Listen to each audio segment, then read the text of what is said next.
China has officially dropped Iran completely because they wanted to maintain a decent relationship with the United States. And I remember explicitly getting told by Democrats and morons and third worlders that Trump had no plan. Well, Iran is out of money, Trump is still beefing with the Pope, and to everyone freaking out that we had to deal with a Donald Trump decade, well, it looks like we're going to be dealing with a Donald Trump century, because not even exaggerating, the geopolitical landscape for the next century is being decided this week. And a lot of it happens to involve Donald Trump slapping his schmeat on the table and then blowing up terrorists, which is awesome, actually. A lot of people get confused and they're like, wait a second, blowing up terrorists, they're human beings. Yes, dead human beings. And it's awesome, actually. Stop being a loser. But don't you care about human life? Of course I do, which is why I fully support blowing up terrorists. Man, all roads lead back to blowing up terrorists being awesome, actually. Definitely subscribe for more Nux doctrine. So this is a little announcement from the U.S. military. The U.S. has announced a formal blockade of Iranian ports and coastal areas. This is a legal action. All vessels are advised to immediately return to port if leaving, and discontinue transit to Iran if that is your next port of call. Do not attempt to breach the blockade. Vessels will be boarded for interdiction and seizure transiting to or from an Iranian port. That is correct. That is correct. If you don't like it, we will be turning you into submarine confetti. You might not be happy about this update, but it's happening. Turn around and prepare to be boarded. If you do not comply with this blockade, we will use force. That's right. The whole of the United States Navy is ready to force compliance. The whole of it. Let's just understand. More soldiers getting sent over, all right? The whole of the Navy. All right, so just understand where we're at. Total and utter complete domination over the Strait of Hormuz, which was always in the palms of the Iranian regime of terrorists to forever have the ability to close. A lot of people are saying, well, why does Trump worry about opening up the Strait of Hormuz? Iran literally had it open before then. Yeah, but they could have closed it whenever they wanted to extort the entire world, because they're terrorists. And now they can't, because now it's ours. We are renaming it the Strait of Donald.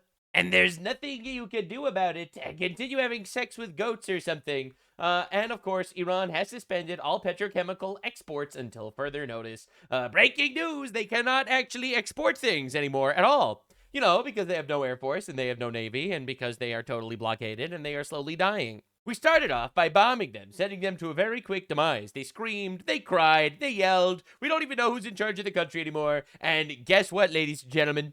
The rest of them are just going to be gargling slowly on their own blood, unable to make a living until they eventually get eaten from within. We have a lot to talk about today. So Donald Trump also, of course, wants to remind everyone, NATO wasn't there for us, and they won't be there for us in the future. It very much looks like he is planning on leaving NATO, which is awesome. I fully support it. I don't like the idea of funding 70% of the military of all of Europe, and then Europe not being there for us, and in fact, even more likely, allying up with our enemies. So yes, great, actually. I don't want to be in a NATO alliance with future Islamic countries like England or France or current Islamic countries like Spain. Bro, this multipolar world is over. So Donald Trump made this tweet, and this scared the crap out of the Iranians. All right, so let me show you what losing means. All right, if you look up loser in the dictionary, you will see a big picture of the map of Iran with this tweet.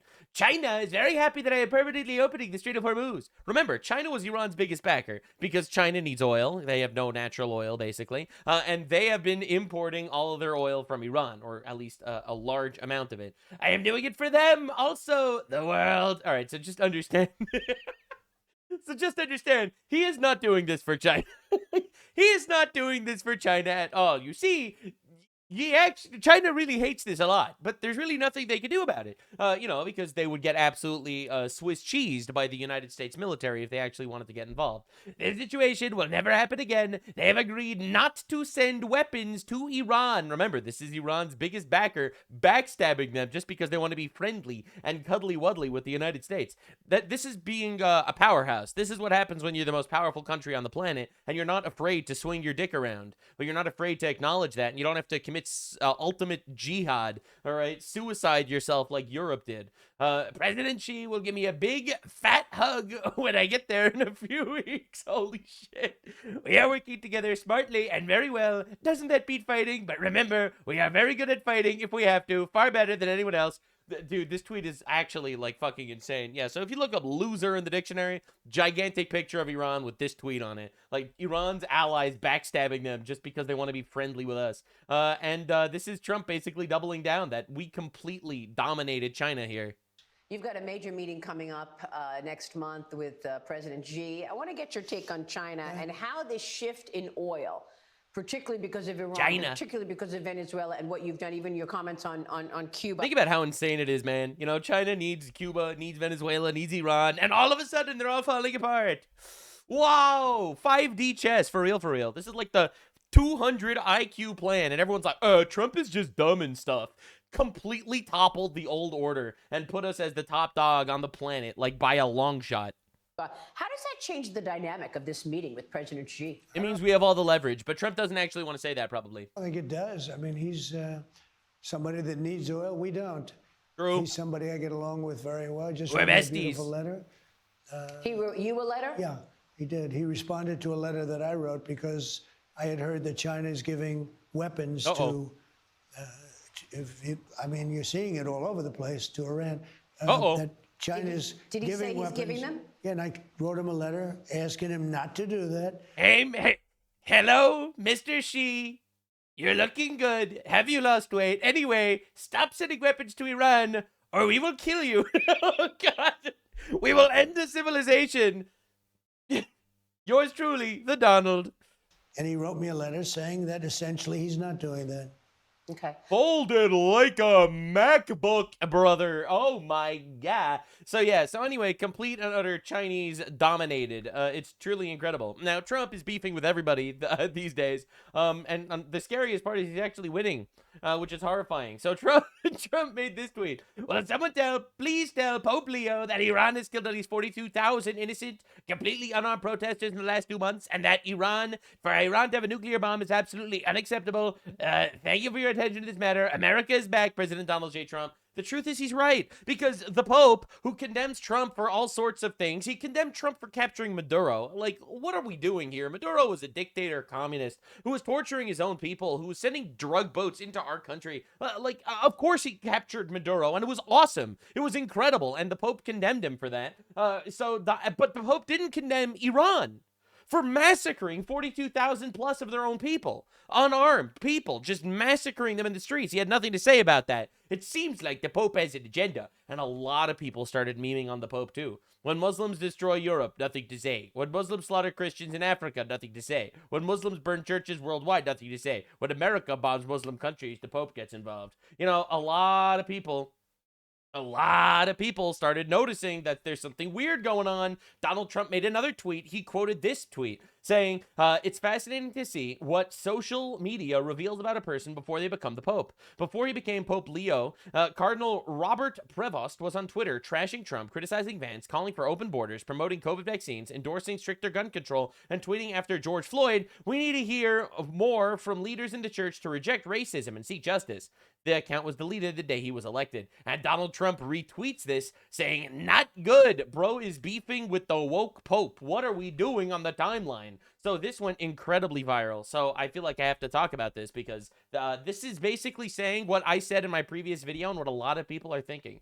So the Pope met with David Axelrod last week. David Axelrod, Obama's campaign architect, a man who is not Catholic, has never met a pope before, and whose entire career is engineering political narratives for the American left. And then, by pure coincidence, the Pope immediately started lobbing shots at the Trump administration, and 3 U.S. cardinals popped up on 60 Minutes doing the same thing. All organically, I'm sure. I'm a practicing Catholic. I need you to understand that part, but in my opinion, Trump has all the right to lash out at him. Maybe you'll disagree, but in the end, Trump talks like Trump. Water is wet. I'm talking about my church being run like a DNC satellite office with a golden throne. But this is the same Vatican that watched the governments padlock churches during COVID and said nothing, that let Biden take communion while funding abortion and said nothing, that fired Bishop Strickland for defending the actual church doctrine, that removed Bishop Fernandez in Puerto Rico for defending religious exemptions the catechism itself supports. But somehow, Trump is the threat to human dignity. Pope Francis was bad. Leo has turned out to be worse. Francis at least was vague about his politics. Leo went in and hired the consulting firm. The man ignored the slaughter of Christians across Nigeria, the Sahel, India, Syria, Syria, Bangladesh, Pakistan. Hundreds of believers murdered, churches burned, pastors kidnapped. His response, platitudes about dialogue. Of course, he won't even name who's doing the killing. No, in fact, he has to say that, Catholics and Muslims have to get along. But he'll fly across continents to make interfaith gestures the week after the people coordinated a media hit on a sitting U.S. president. The weaponization of belief is obvious. You get the Pope to pick a fight with Trump, and suddenly millions of conservative Catholics have to choose between their faith and their vote. It seems like there's a crazy Bolshevik-style infiltration going on, and it seems like it's working. But honestly, the ultimate W of the day has to come from Tom Homan. So this is the border czar, and he is a Catholic man. And they asked him about Trump's beef with the Pope, and his response was incredible. I'm not going to speak for the president, I'm speaking for myself, a lifelong Catholic. I wish they stay out of immigration. They don't know what they're talking about. Because if they wore my shoes for 40 years and talked to a 9-year-old girl that got raped multiple times, or stood in the back of tractor trailer with 19 dead aliens at my feet, including a 5-year-old boy that baked to death, if they understood the atrocities that happen on an open border, I think their opinion would change. And I welcome discussion with any of them because they don't understand. Illegal immigration is not a victimless crime. What President Trump had the most secure border in the lifetime of this nation right now. Lives are being saved. He's saving thousands of lives a year because he has a secure border. Human traffickers are out of business, right? The cartels are going bankrupt because of that secure border. I wish they'd understand that, because if they did, I think they have a different opinion. I'll be honest, I wish they actually engaged in conversations, because it's really easy to shout platitudes from your throne and not actually engage with any form of pushback whatsoever. It's really, really easy. You know, never respond to any criticism, just sit there and lob out your platitudes, and honestly, you just move on from there. So there's something really suspicious going on trying to crush us from all sides, and it's really scary. From my perspective, the fact that I never saw a Pope criticize the Democrats, and these guys have literally been introducing the most heinous, demonic policies in the history of the world. The mass murder of children through abortion, 1 million babies murdered a year in the United States of America alone, meant to, deafening silence from the church. And I don't mean individuals in the church. Individuals in the church are some of the loudest voices fighting for justice in the world. But for some reason, it seems like on a really high level, there's been some sort of crazy infiltration going on. As you can see, this tweet alone got 173,000 likes. But anyway, back to what's going on in Iran, because this is a war on multiple fronts. There were multiple car bombs going off in Tehran, and it was not Mossad because there's a ceasefire, and we know that Iran, if it was Mossad, all right, if it was Israel or America, Iran would be screaming that we violated the ceasefire. But it wasn't.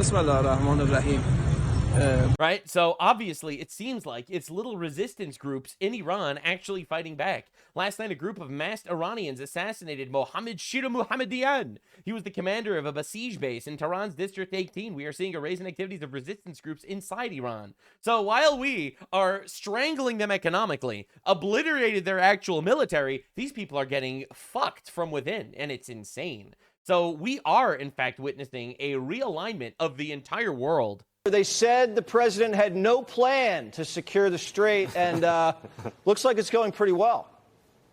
Never listen to a panickin, Jesse.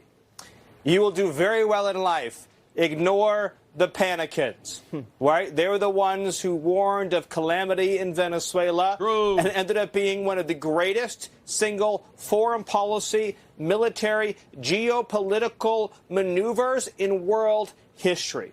What you're watching now in Iran with the implementation of this blockade is the total resetting of the American power dynamic for the next 100 years. Keep spitting, President Trump is saying, we, the United States, that's right, have the world's not just most powerful military, most powerful Navy.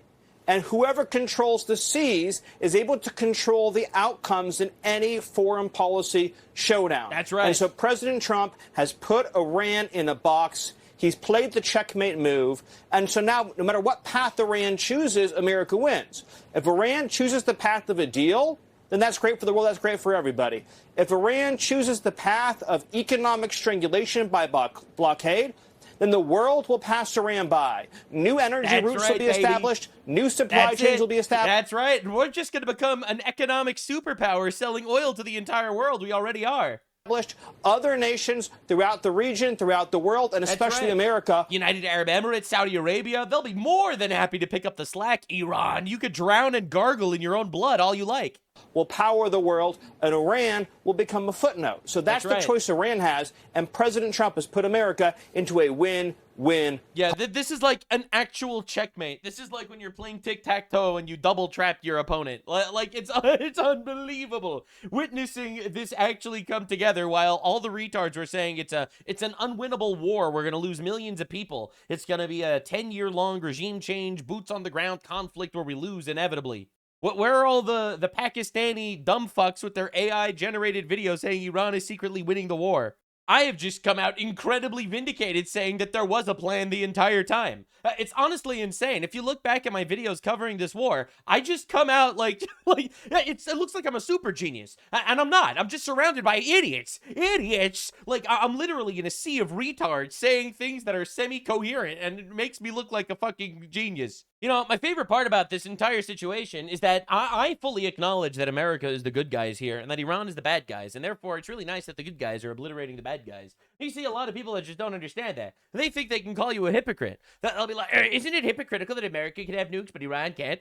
No, we're the good guys and we're killing the bad guys, so fuck you. Like, bro, I don't even want to have this discussion. Just in, U.S. Treasury Secretary Besson says China will no longer be able to get oil from Iran. Oh my God. No wonder why they are now our best friend all of a sudden and backstabbing Iran. So they actually got Besant to address the press. The press keep asking him questions and he just slaughtered them. Measure, and the Iranians should know that this is going to be the financial equivalent of what we saw in the kinetic activities. And that pressure is already adding up. According to the Foundation for the Defense of... Yep. And there it is. Look at that. That's the cost of the blockade on Iran. $435 million a day. Oh, my God. Democracies. The blockade itself could cost Iran $435 million a day. That's $13 billion a month just by us blockading them. And don't worry, guys, because we're just going to sell all that oil instead. Everyone will be fine. Chill out, guys. Chill out, right? So everyone's, so you have to understand how evil the press is. So you think that the press is going to be like, well, we were wrong when we said that if Trump was losing this whole time, Trump was actually winning. You are not ready for the level of retard you are about to hear. And that's why you have me, this blue retard, to sum up all the other retards and bring them to you. The sanctions waivers have expired, but how much money did Russia benefit from that temporary sanctions rules? You initially said about... Get ready for this. This is, look at his face. $2 billion, is that... It could have been $2 billion. Just understand how retarded this question actually was. All right, get ready. By the fact that oil prices are going down, doesn't it benefit Russia? Literally, holy shit, these people are fucking retarded.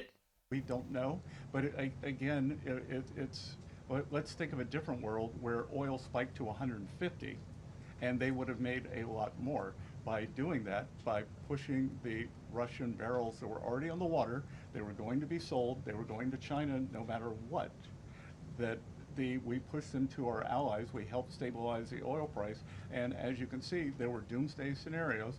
Oil's going to 150, it's going to 200, it's going to $250. West Texas crude for the front month delivery is about $92 or $93 now. Right, so oil prices go down. Oh my God, that means Russia's gonna have cheap oil. Oil prices go up. Oh my God, Trump is causing some sort of catastrophe. Like, dude, these people are actually fucking evil. It's insane. They're not just retarded. They're also evil. And I think that's not a correct characterization. Yesterday, we announced Operation Economic Fury, and we, for over a year, we have had maximum pressure on the Iranians, both on blocking payments into the Iranian state and going after the accounts of the IRGC. One of the proved to be fatal mistakes that the Iranians made was bombing their GCC neighbors, and who are now willing to be much more transparent in terms of the funds or do a deeper dive in There it investigating is. the funds that are held within their banking system. Yeah, so Iran, absolute dipshit terrorists, bombed all of their neighbors, and then all of their neighbors were like, you know what, we're going to give the United States all the information on exactly how much money Iran has literally everywhere. So what it seems like is actually happening is we are freezing up Iranian assets around the world, not just in American banks, but in banks in all of the Gulf countries that are now our actual allies, right? And China is getting really scared about this. 50% tariff against China still on the table now, or is the letter exchange that you talked about now taking that off of the table? Well, as you know, the president spoke about the letter with respect to he and the correspondence between he and President Xi. President Xi assured the president that they are not supplying Iran with weapons throughout this conflict, and that assurance was made to the president. It's obviously something the administration keeps close tabs on with respect to tariff. You have any update on that, Mr. Secretary? I don't have an update on the tariffs, but I do have an update on sanctions. Oh. Iran is or used to be the largest state sponsor of terrorism. True, fuck those China guys. is purchasing more than 90% of their oil, which is about 8% True. of China's energy needs. True. We believe this blockade in the Straits, there will be a pause of Chinese buying, but I will tell you that 2 Chinese banks received letters from the U.S. Treasury. I'm not going to identify the banks, but we told them that if we can prove that there is Iranian money flowing through your accounts, then we are willing to put on secondary sanctions. Damn, bro. Like, dude, China on notice. If we find out you're getting any money from America, well, that's it. We're going to sanction the shit out of you. Oh my God, it's unbelievable. And the United Arab Emirates, right? Arabs in the Middle East, which are, you know, close allies of ours right now through all this, you know, bonds forged in terrorists trying to fucking kill us, I guess, are more than happy to help us blockade Iran. The third day of the American blockade here on the Persian Gulf behind me. So far, no reports of any major incidents, but on the topic of the 2 weeks. No major incidents means Iran are gigantic pussies and they're not willing to test the blockade because they know they will become underwater confetti. And they really don't like that idea at all. You see, despite the fact that they constantly scream at the top of their lungs, we are going to blow ourselves up for God and then have sex with children for eternity in heaven, they really don't seem to want to commit. But don't worry, we're here to help. Ceasefire that we're in the midst of. A short while ago, a senior U.S. official telling Fox News that the United States has not formally agreed to an extension of the ceasefire. There is continued engagement between the U.S. and Iran to reach a deal. Now, a short while ago, also, the BBC reported that the Iranian military is threatening to block shipping in the Persian Gulf. I love how the BBC, the British broadcasting cucks, are literally just extended Iranian state propaganda. Just actually running defense for these guys constantly, and it's just humiliating them because it's like, Iran threatens to obliterate America, and then Iran just fucking dies instead. At sea and the Gulf of Oman if the U.S. blockade of Iranian ports continues. The U.S. says it's not allowing any ships in or out of Iranian ports in the Strait of Hormuz, but it is allowing other ships to use the strait. CENTCOM Commander Admiral Brad Cooper writing in full, a blockade of Iranian ports has been fully implemented as U.S. forces maintain maritime superiority in the Middle East. An estimated 90% of Iran's economy is fueled by international trade by sea. That's right. In less than 36 hours since the blockade was implemented, U.S. forces have completely halted economic trade going into and out of Iran by sea. Now, Kepler reports that yesterday 3 vessels passed through the Strait of Hormuz, and Fox confirms a 4th ship, a Chinese vessel carrying oil and chemicals, passed as well. Now, President Trump posted the truth within the past hour. China is very happy that I am permanently opening the Strait of Hormuz. I am doing it for them also and the world. This situation will never happen again. They have agreed not to send weapons to Iran. President Xi will give me a big fat hug when I get there in a few weeks. We are working together smartly and very well. What a big Doesn't fat that hug. beat fighting? Now, wow, what a wholesome, benevolent guy. I'm sure the Pope would immediately come out to say, wow, what a wholesome, benevolent guy. He's even going to give a big fat hug to President Xi. So yeah, that's crazy, actually. And the funny part is, it seems like the UAE has been vocal about doubling down the relationship with the United States. Here in the Persian Gulf, Saudi Arabia is pressuring the United States to drop the naval blockade, fearing it could cause the situation with Iran to escalate. or further disrupt shipping routes. That's according to a Wall Street Journal report. Now, the UAE, the country that we're in, they have been very vocal about doubling down with their relationship with the United States and said they would even stand by the United States if force is used out on the Persian Gulf. Damn. Dana, Bill. Matt Van. That is crazy. All right, so this is wild. So we are actually, this is peace through strength, ultimately. You know, eliminating a potential nuclear threat and making friends with, like, all these, like, hostile people, like across the world. This is the ultimate peace through strength. And just to understand the level of economic collapse we're actually seeing in Iran, let me show you. The Iranian rial is currently 0.00 US dollars. Oh my fucking god, dude. That's crazy. That's crazy. So yeah, so obviously economy not doing so well over there. I wonder if we had anything to do with it.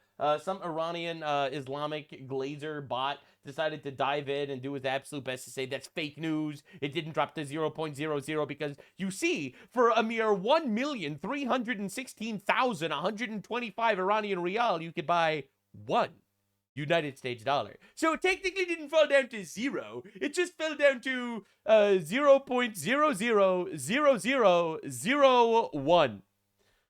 W. Let's fucking go, guys. Let's go, Iran. And just to everyone retarded in the audience that are terrified that Trump is not going to keep up his quota of capturing El Presidentes, U.S. reportedly preparing plans for a possible operation in Cuba, awaiting Trump's orders. So we are going to be getting an El Presidente every month, it seems, whether you like it or not. But to all the panicans, all the doubters, all the retards, the libtards, the dumb fucks, the Islamist dick suckers, the AI sloppers, and the third worlders, you got played. This was an absolute colossal America victory. And we did it because we're the fucking good guys.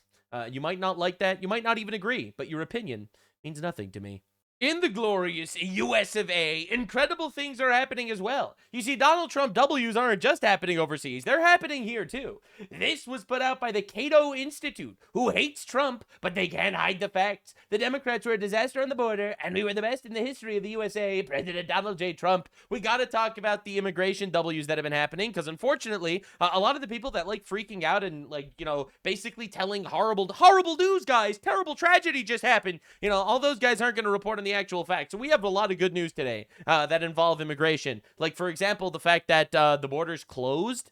Like, this red graph, these are asylum seekers, right? So these are how asylum seekers are at zero ever since Trump showed up, which is, by the way, awesome. And also, we got to talk about Johnny Somali actually going to jail. A Somali retard from America, unfortunately, who went to South Korea to harass people. He's in jail now there. Like, the 2026, year of the crusade, man. These people are going away. Now, my favorite thing is when Donald Trump posted this chart about how legal immigration is down to basically zero, like, lots of libtards were losing their mind. Did you even understand that this chart before sharing it? You're bragging about reducing legal entries, not illegal ones. Oh, you absolute fucking retarded bitch.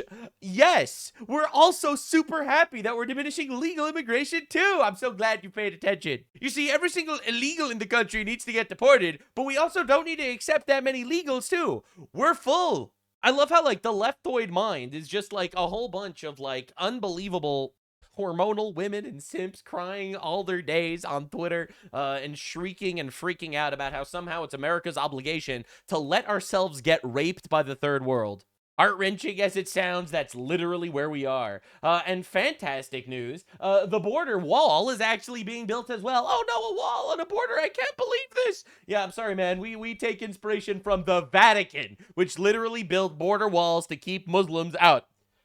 Historically speaking, I'm not saying that's the purpose of our border walls, obviously, because, you know, obviously we have a immigration problem for more than just Muslims.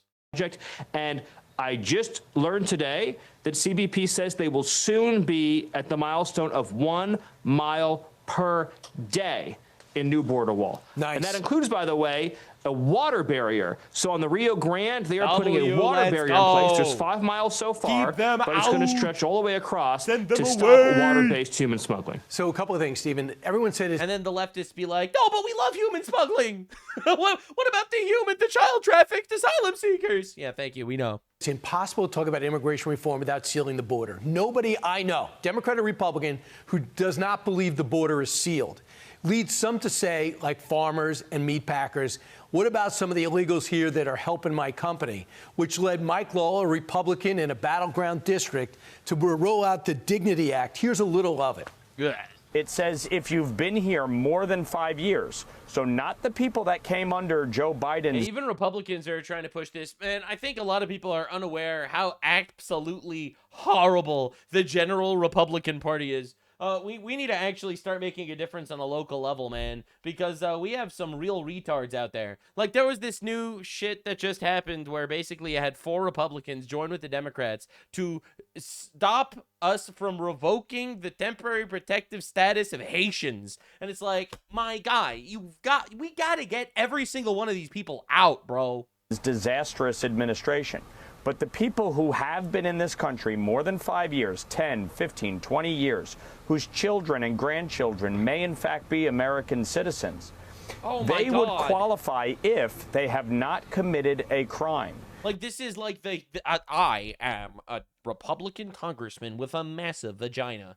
We need to give citizenship to people because oopsie poopsie, a woman might cry. And it's like, my guy, take your vagina out of here, please. They pay back taxes, they pay a fine, they have a job, and they do not collect government benefits. I don't care. They would qualify for a legal status, not citizenship. I don't a little care. about what he mentioned. Get them all out, the Dignity Act. You want to know my incredibly hot take? Man, this is not, people are not going to like this one.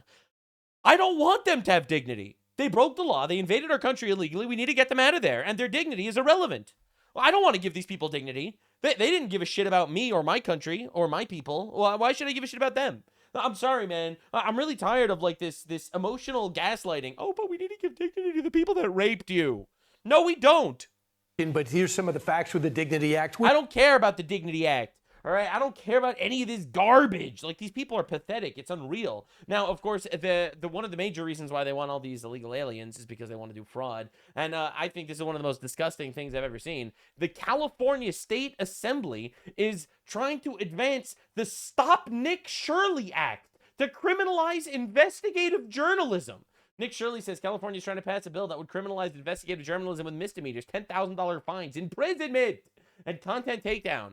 This is insane. They're like, we want to do fraud and we want to get away with the fraud, so we're going to imprison anyone that investigates the fraud. Holy shit. Proposed bill is titled AB 2624. It was made after I exposed mass fraud by immigrant groups in America. Under AB 2624, government-funded entities like the Somali Leering Centers would be protected from being exposed if they operated inside California. The enemy is truly within. When our politicians would rather protect fraudsters and illegal migrants, it's time for us to stand up or face mass oppression from the traitors who rule over us. And he's just right here. And honestly, we got to destroy these people. Like, there's a large sentiment, and it's a growing sentiment, that it's like, well, a lot of the Republicans aren't doing enough, and they're trying to come up with ways to actually be gay about shit and give amnesty to people and whatever. And I agree. So we need to get those people out of office and actually start electing some radical motherfuckers. The solution isn't vote Democrat so they can enslave us forever. But anyway, there is one fantastic immigration story, and that is Johnny Somali, complete fucking retard, man. The Somalis have been like one of the prime targets of this shit, because there is like zero upside to having Somalis in your country, it turns out. Oh no, Nux, that's racist. Is it though? Is it though? Well, prove me wrong. Prove me wrong. Show me an upside. Show me how America is better because we've imported hundreds of thousands of Somalis. Like, this is the most obvious group of people that doesn't want to assimilate, that just straight up makes our country worse. You know, people crying about the literacy rates dropping. Well, we're importing people with an average IQ of 67, and they get included in this consensus. And it's like, oh, the average literacy rate is dropping. Yeah, we're importing dumb fucks, man. It's a problem. Yeah, anyway, so Johnny Somali is an American who went to Korea to harass people, and he's in jail now. That's right. His court case ended, and he is actually in prison, and it's awesome.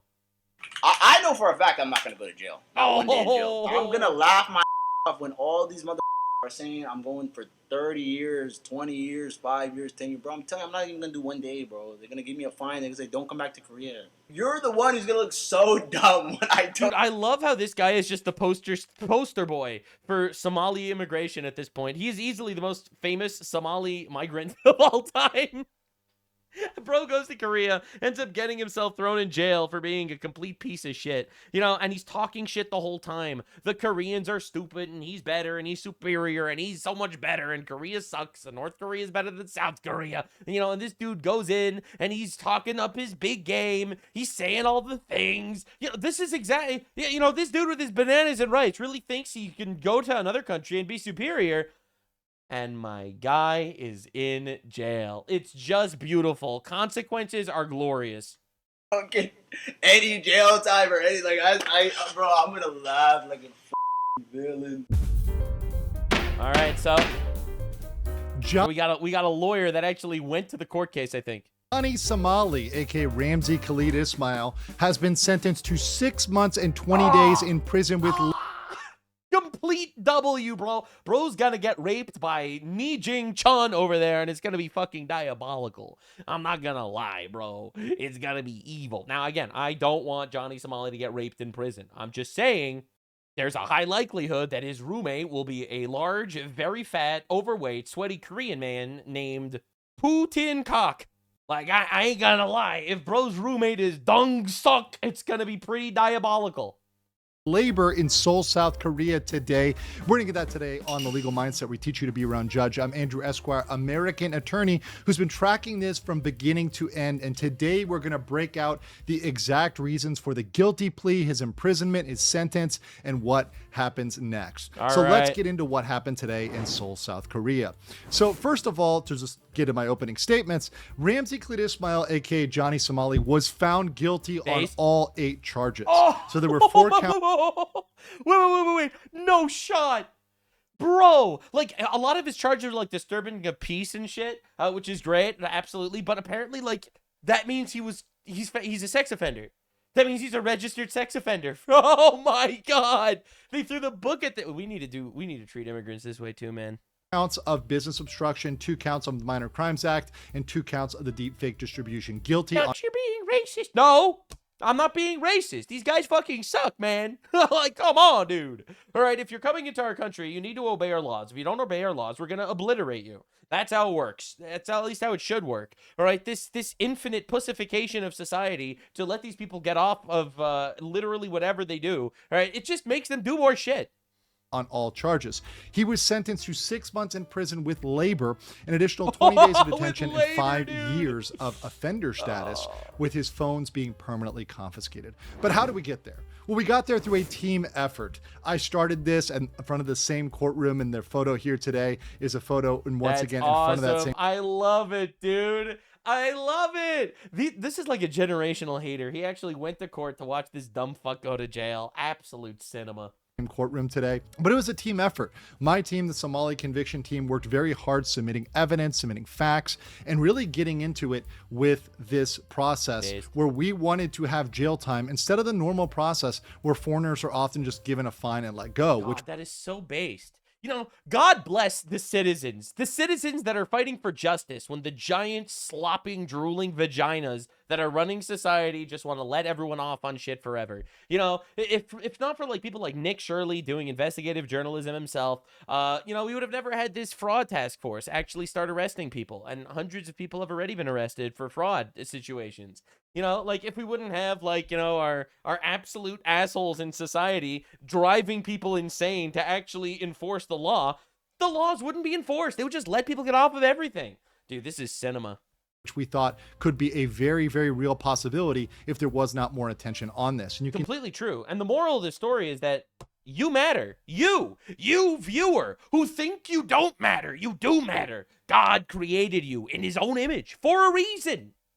And maybe it's not to harass Korean judges to make sure that they arrest Somalis. But if it is, then that is a truly worthwhile reason to be in this world. You've made your creator proud. You can see we had Korean media, which interviewed us, and many people from the team were there. You've got Professor Ulrich Nod, you've got Kangmin Lee, who's showed up off of X. You've got Atozi, you've got myself, Gabe, another individual who showed up who saw the coverage.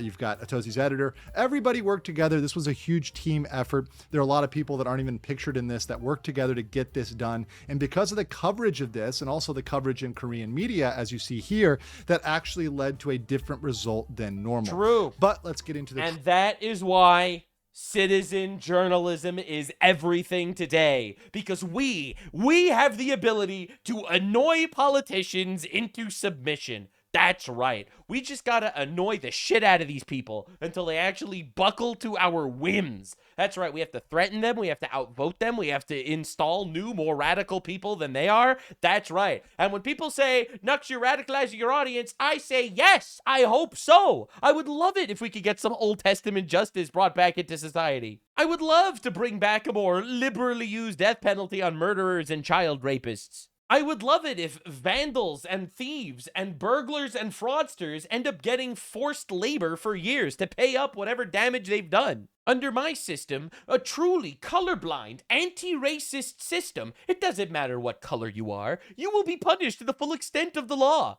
And I have no mercy or loyalty to the politicians that refuse to enable that agenda, because they will lose their next elections. Because we, here, the citizen journalists of the world, need to come together and brutally humiliate the retards and losers to make sure that everyone knows exactly what they're voting for. Because you matter. The last thing any of these people in these positions of power actually want is a spotlight on their wrongdoing. So you know what? They're going to capitulate.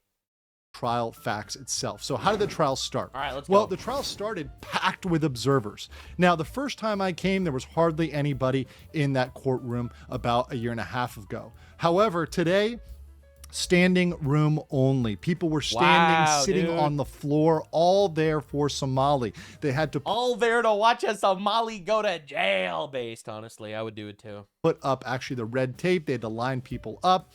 It was very, very much more chaotic than normal. Now, strict security was enforced. There was no phones or recording, as well as no reaction. I love how Somali fatigue just got so fucking bad. Everyone just wanted to see this dude eat shit. Actions or expression. At one point, when someone smiled during the courtroom, the bailiff actually corrected them to, hey, no expressions. Wow. Keep it serious, keep it somber. And the judge did remain the same throughout the trial. Now, the prosecutor did change in the spring from the older male prosecutor that was there before to a new female prosecutor, which was there today in this case. Now, what happened? Well, first, there was the guilty portion, because first they had to assess the guilt, because Ramsey had pled guilt on 6 of the charges, the business obstruction and the Minor Crimes Act, but still reasserted his non-guilty plea. Bro didn't want to be a registered sex offender. Can't imagine why. In the deepfakes. So the judge found Somali guilty on the deepfakes, as we predicted he would, because a reasonable person of the age and gender of the victims would experience shame at the deepfakes. The judge then went on to say, okay, you're guilty. Now let's talk about sentencing. And he said, in his opinion, there were both mitigating and aggravating factors for the sentencing of Somali. So the mitigating factors that he explained in this case were for that victims Jungman and Hank Yu did not want Somali to be punished. And there has been a settlement with Jungman that they tried to get the charges dropped. So they weren't dropped, but the judge did say he did factor that in for mitigation. They also said that victim Bong Bong did not experience severe shame or embarrassment. And had she experienced more severe embarrassment, perhaps it was only moderate shame and embarrassment, I guess. Harsh punishment. They also said, and this is very interesting, that the travel ban and the inability to return home were technical disadvantages for Somali. That was very curious to me, because if he had been allowed to leave and go home, he clearly would have not come back and not face any punishment, never gone to jail. Yeah. He would have just not come back to Korea. Dude, I'm telling you, man, these people are too weak. Too weak. But anyway, I don't care. This dude's in jail for 6 months. However, he did bring up aggravating factors. The aggravating factors he brought up were that Somali repeatedly committed crimes primarily for YouTube revenue and broadcasted these with no regard for the victim. He also said that Somali showed clear disregard for... Not gonna lie, bro. We introduced these people with an average IQ of 6'7" to the internet. And everything was worse since then. Oh, we gotta immediately cut off internet access to the third world, and society would become a utopia immediately. No more AI slop images from Pakistan talking about how Iran is winning the war against America. No more Tucker Carlson pandering to Islamic voters. No more people shaming you for Islamophobia when you're not a huge fan of rape happening in England every 54 minutes, in London specifically. All right, you know, like, we wouldn't have a Johnny Somali if... I'm not gonna lie. This dude wouldn't be out there harassing and people in public to the point that he became a registered sex offender. You know, if he wouldn't have had access to the internet. I'm telling you, man. Look, people are gonna say I'm racist, but they can't call me a liar. For Korean law. And this is something he understood from the files that we, myself and the Somali conviction team, submitted to them, showing that he didn't care about Korean law, he disrespected the judge, the prosecutor, and really the Korean system at large. He said that the Korean system is an absolute joke, and because of that, he wanted to show how much of a joke it was. Shout out to President you, the judge, the prosecutor, y'all can suck my dick. Bitch ass bitches. Yeah. Suck my dick on Saul. The zero humility, and it just did him in. Now, he also did bring up the risk of repeat copycat crimes, and saying that because Johnny Somali is a type of streamer which can be copied and repeated, this is a risk, and they need to set a precedent to deter other streamers from... So based. All law needs to work like this. I love how it's just like, oh, you know, he might have copycats. Dude, if a guy gets away with murder, there will be copycats. If a guy gets away with vandalism, there will be copycats. The consequences are important not only to punish the individual, but to prevent other people from doing that crime because they don't want to face those consequences too.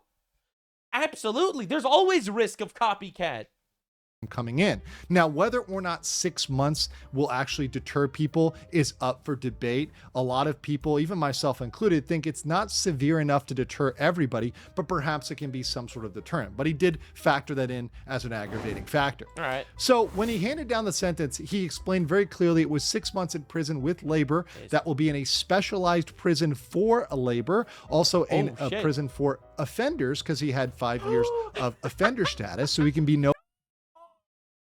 Bro's actually getting raped in jail. This is so fucking sad, dude. Oh my god. They're putting him in a sex offender jail for labor. He's so cooked. Bro and his prison mate Dong Suk are really gonna get along. They out there are gonna become best of friends. They're gonna know each other inside and out. Nowhere near women or children, and he also has to be away from certain types of locations as well. So he can't do all sorts of labor, but he will be laboring in prison. He also will have an additional 20 days of detention, and his phones are permanently confiscated. He will never get back that Galaxy or iPhone ever again. The judge also explained that there are several questions about flight risk and whether he would be immediately detained. They gave him the option to remain silent, but instead Johnny Somali decided to speak and to... No shot. He's so retarded, bro. Bro. Never let a man with an IQ of 6'7" actually make his own life decisions. Decided to lie even more. So when Somali spoke, the judge asked him if he was still a student. Somali lied. He said, yes, Arizona State University. We all know this is untrue. He hasn't been a student for quite a long time. The judge asked if there's any other reason why he should not be immediately detained. Somali said, I have family in my home country that I miss deeply, and I know I have to pay for my crimes, but I'd be grateful if you gave me a second chance because I think I can do better. Sure. Well, the judge kind of ignored this plea because it didn't actually answer the question of why he shouldn't be immediately detained. Of course, they're not going to let him go home. That's ridiculous. He's already been sentenced. The prosecutor stated, in fact, that he does pose a severe flight risk and should be detained immediately. Agreed. Now, he was given another chance to speak to kind of respond to the prosecutor.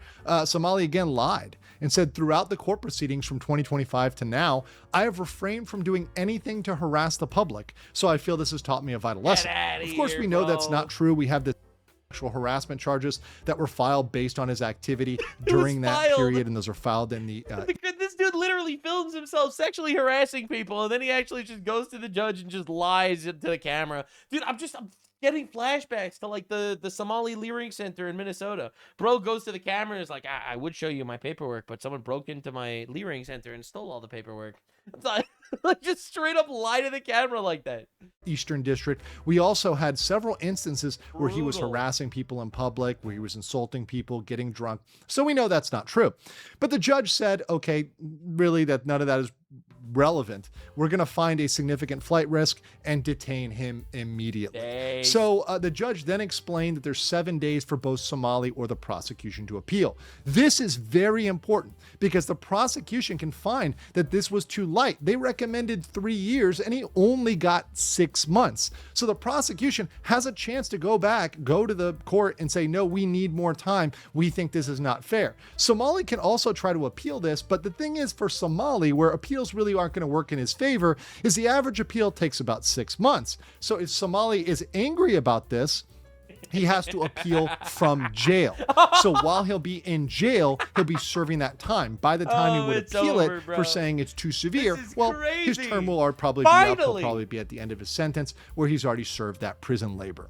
Now, the bailiff did escort... I've been following this story for so long. I just keep saying, wake me when he's in jail. Wake me when he's in jail. He's in jail. Somali out after that, after they explained the chance for appeal, the 7 days for appeal. His possessions were taken. Somali seemed to be prepared to go to jail as he brought a full backpack with all of his things, and he was handcuffed immediately and taken to a side room where he'll be bussed over to the detention center, and they'll eventually decide which prison to send him to.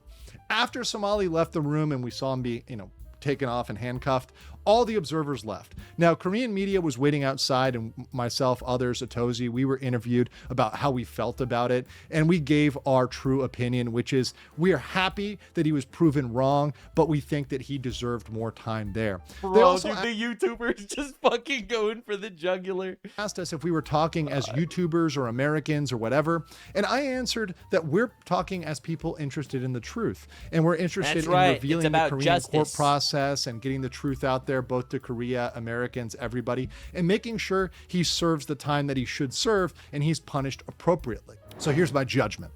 Somali was proven wrong when he said, I promise you I won't spend 1 day in jail. Well, yeah.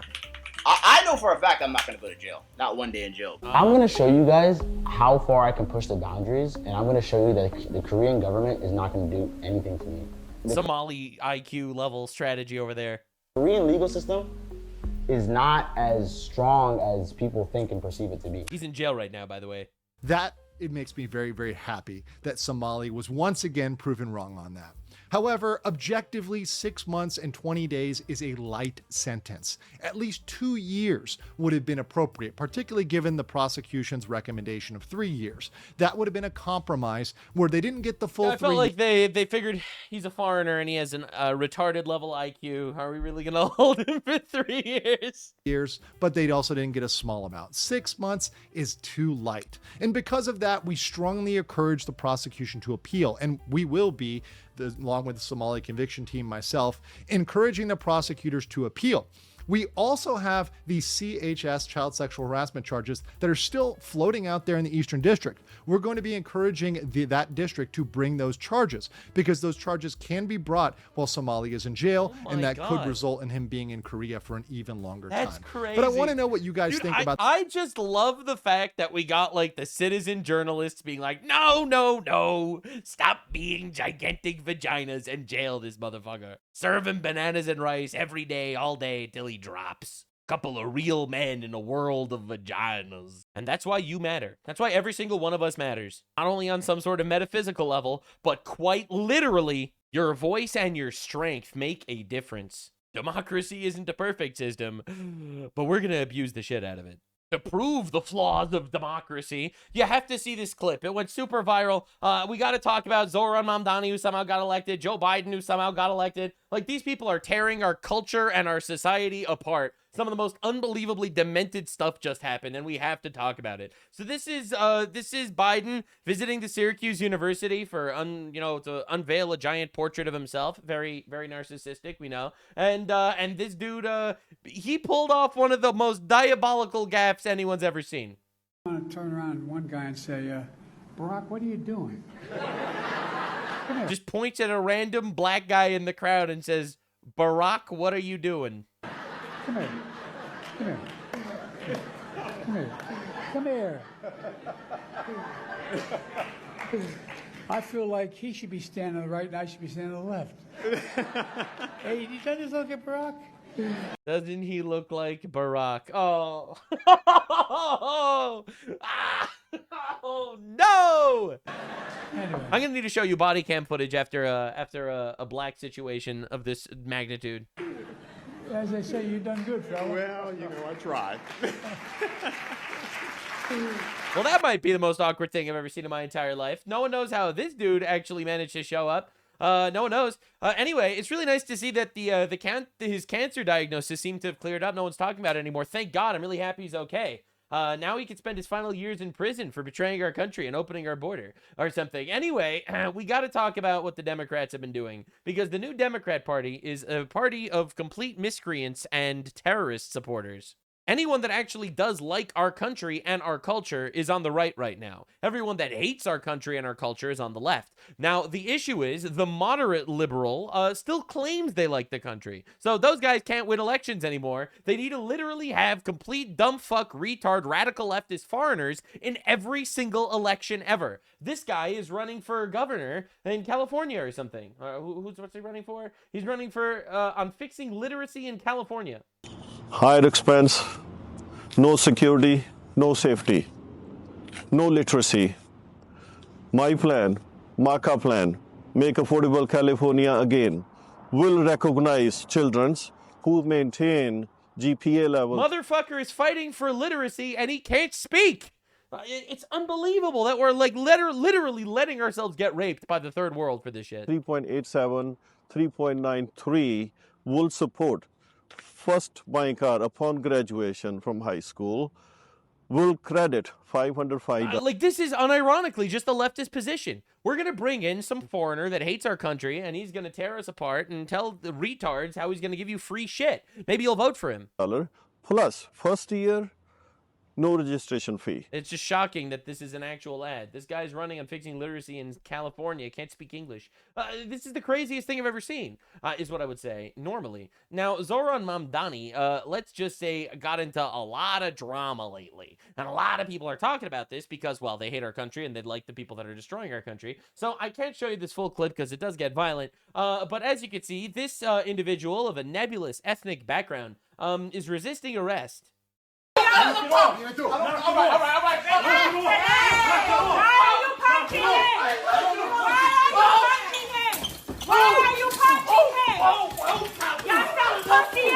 Anyway, it got a little bit violent. They end up putting him on the ground. I don't think I can actually show you. He ends up cutting his leg on a bottle that breaks in the video. Obviously, I can't show it to you, but it's about 7 minutes of battling each other on the ground. And then we have Zoran Mamdani pop out of fucking nowhere. The violence used by NYPD officers in this video is extremely disturbing and unacceptable. Officers should never treat a person this way. This is a criminal resisting arrest. What are they supposed to do? I'm telling you, the radical left position is just like, let them rape you.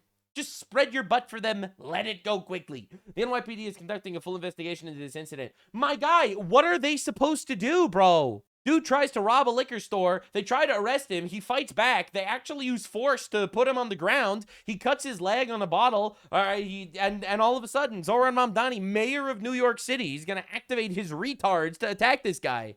It's like, we're importing third worlders, we're giving them positions of power, and then they're stopping our law enforcement from enforcing laws to let the third worlders continue to rape us. All right, now, where was that energy when stuff like this happens? A devastated son blasts animal squatter who stomped New York City mom to death as she planned fresh start. Like, we have so many instances of unbelievable tragedies happening in New York of all sorts of violence. The mayor doesn't condemn any of it. The mayor only condemns the cops. He doesn't ever condemn the criminals. He visits criminals in jail. There was a story of a guy who stabbed a cop and the cop shot him in the leg or something and he ended up in the hospital. He didn't visit the cop. He visited the terrorist. Just absolute clown world insanity. Oh my God. All right, now he released this little advertisement, I would call it, but it's truly unbelievable that he actually posted this. I guess it's not that unbelievable if she just exists to rape you. This is his ad talking about how he's going to rape you. When I ran for mayor, I said I was going to tax the rich. Well, today, we're taxing the rich. I got a little close. I'm thrilled to announce we've secured a pied-à-terre tax, the first in New York's history. Wow. This is an annual fee on luxury properties worth more than $5 million, whose owners do not. Luxury property is worth more than $5 million. So, like, almost any property in Manhattan. Okay. Live full time in the city. Like for this penthouse, which hedge fund CEO Ken Griffin bought for $238 million. This peer-to-tear tax is specifically designed for the richest of the rich, those who store their wealth in New York City real estate, but who don't actually live here. But even so, they're able to reap the huge financial rewards of owning property in, dare I say, the greatest city in the world. And most of the time... That's right. You thought you were buying something, when in actuality, the government owns everything. You fool. Welcome to communism. These units are sitting empty, since, again, they don't actually live here. This is a fundamental... But he bought it. But they don't care, because they think that people shouldn't actually own things. That's communism. The unfair system that hurts working New Yorkers. Now, it's coming to an end. This tax will raise at least $500 million directly for the city. That's less money than he spent on LGBT programs this year, by the way. It'll help fund things like free childcare, cleaner streets. Free childcare for illegal aliens, by the way. And safer neighborhoods. Safer neighborhoods when the crime rates increased under his actual mayorship. Mayor, I believe everyone has a role to play in contributing to our city. Everyone has a role to play, including the rich, because we're taking their money. Thank you, Rich. Meanwhile, Kathy Hochul, the governor of New York, begs rich people to come back to New York because they're all leaving. And the reality is, of course they're leaving. Obviously, why would rich people stay in New York? Why? So it's like, the funniest part is, like, communism cannot exist without a capitalist system propping it up. So here you have people getting rich on capitalism, then the communists being like, holy shit, if we just take their money and redistribute it, well, we could have money for a couple of years until we're inevitably poor and become Cuba too. We do have a Bolshevik revolution in our actual country right now. We really do. And it's mostly coming from third worlders that just want to legalize taking our shit. Bro, just the visual here is insane. We're importing these people into our country. They just vote to take our money. Like, they outbreed us, and then they vote to take our money. Understand where we're at. Now, the funniest part is, not only are they taking our money, but it's a completely and utterly corrupt government run by libtards, and they fucking waste the money. So they raise the taxes, they take the money, and then the money goes to fucking who knows where. All right, so just understand the level of fraud going on too. About a city-run grocery store pitched by Mom Donnie with a $30 million price tag. Quote, the mayor wants to spend roughly $30 million to build a store at La Marqueta, a city-owned marketplace under elevated train tracks in a predominantly Latino neighborhood.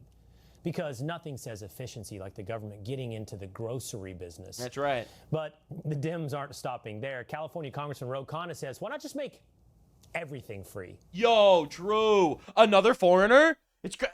Once you start noticing, there's no turning back. Once you start noticing the fact that this system has clearly and utterly been designed and maneuvered in order to bring in foreigners, give them positions of power, and then have them literally just vote to rape us, you will notice exactly what's going on in the country. We are witnessing a modern-day Bolshevik revolution predicated on the idea of importing retards to rape us. Medicare for all. That's a better system with better outcomes where healthcare. It's just so much better if we could all vote to rape you. Like, dude, it's crazy. It's crazy. It's actually just insane. It's like we import these people and they're like, yo, wouldn't it be a better system if we could just take the money made by like white people and give it to brown people? Like, whoa, I didn't think of that.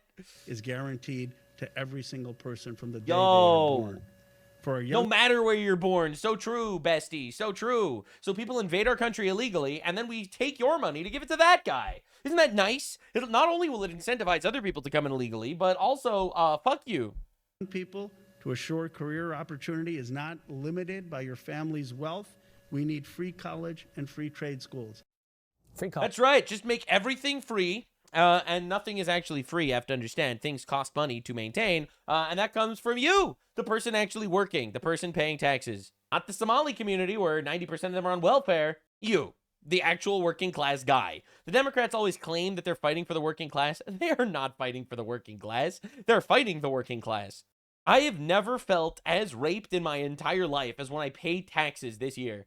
Because that dude that killed Irina Zarutska, that dude got out of jail 14 times. But I would go to fucking jail immediately if I didn't pay taxes. So yeah, I guess I have to fund Somali leering centers. The raped. That's what we are. And this is the rise of the gigantic Bolshevik revolution that's happening. Apparently, Zoran Mamdani's $30 million free grocery store construction is triple what it should cost to build. I wonder where the other $20 million are going. So, you know, they rape the billionaires. They take the money from the billionaires. That's what they say. It's from every single working person. And then 2/3 of the money isn't actually needed. And then suddenly the foreigners end up getting richer. It's kind of weird how that happened. Now, the Hasan Piker is really nice to lay it out for us. He was invited to speak at Retard Land in Yale. Apparently, that's what's Retard Land these days. So they got him to speak here. And this is him saying that one of the biggest tragedies of the world is that Russia didn't beat America in the Cold War. The fall of the USSR was one of the greatest catastrophes of the 20th century. Literally, like, what the fuck are we doing? Like, we're again another foreigner. Weird, huh? So this isn't me being xenophobic or Islamophobic or, well, I mean, yes, but also no, not specifically. Okay, this is literally obvious. Of course, if we bring foreigners into our country, they have no allegiance to our country, they have no love for our country, they have no patriotism for our country, they don't like our country, they don't want our country to win. They root for Iran in our war with terrorists. Okay, all right, so they hate our country. We bring them in, and they literally just come up with ways to decide how the people that built this country should just get raped and bring in more people that hate this country, where we have to give our money to the people that hate us so that they can control us. This is what's happening. This dude just shows up to talk about the fall of the USSR as one of the biggest catastrophes in human history. Just wait. Listen, maybe you'll agree.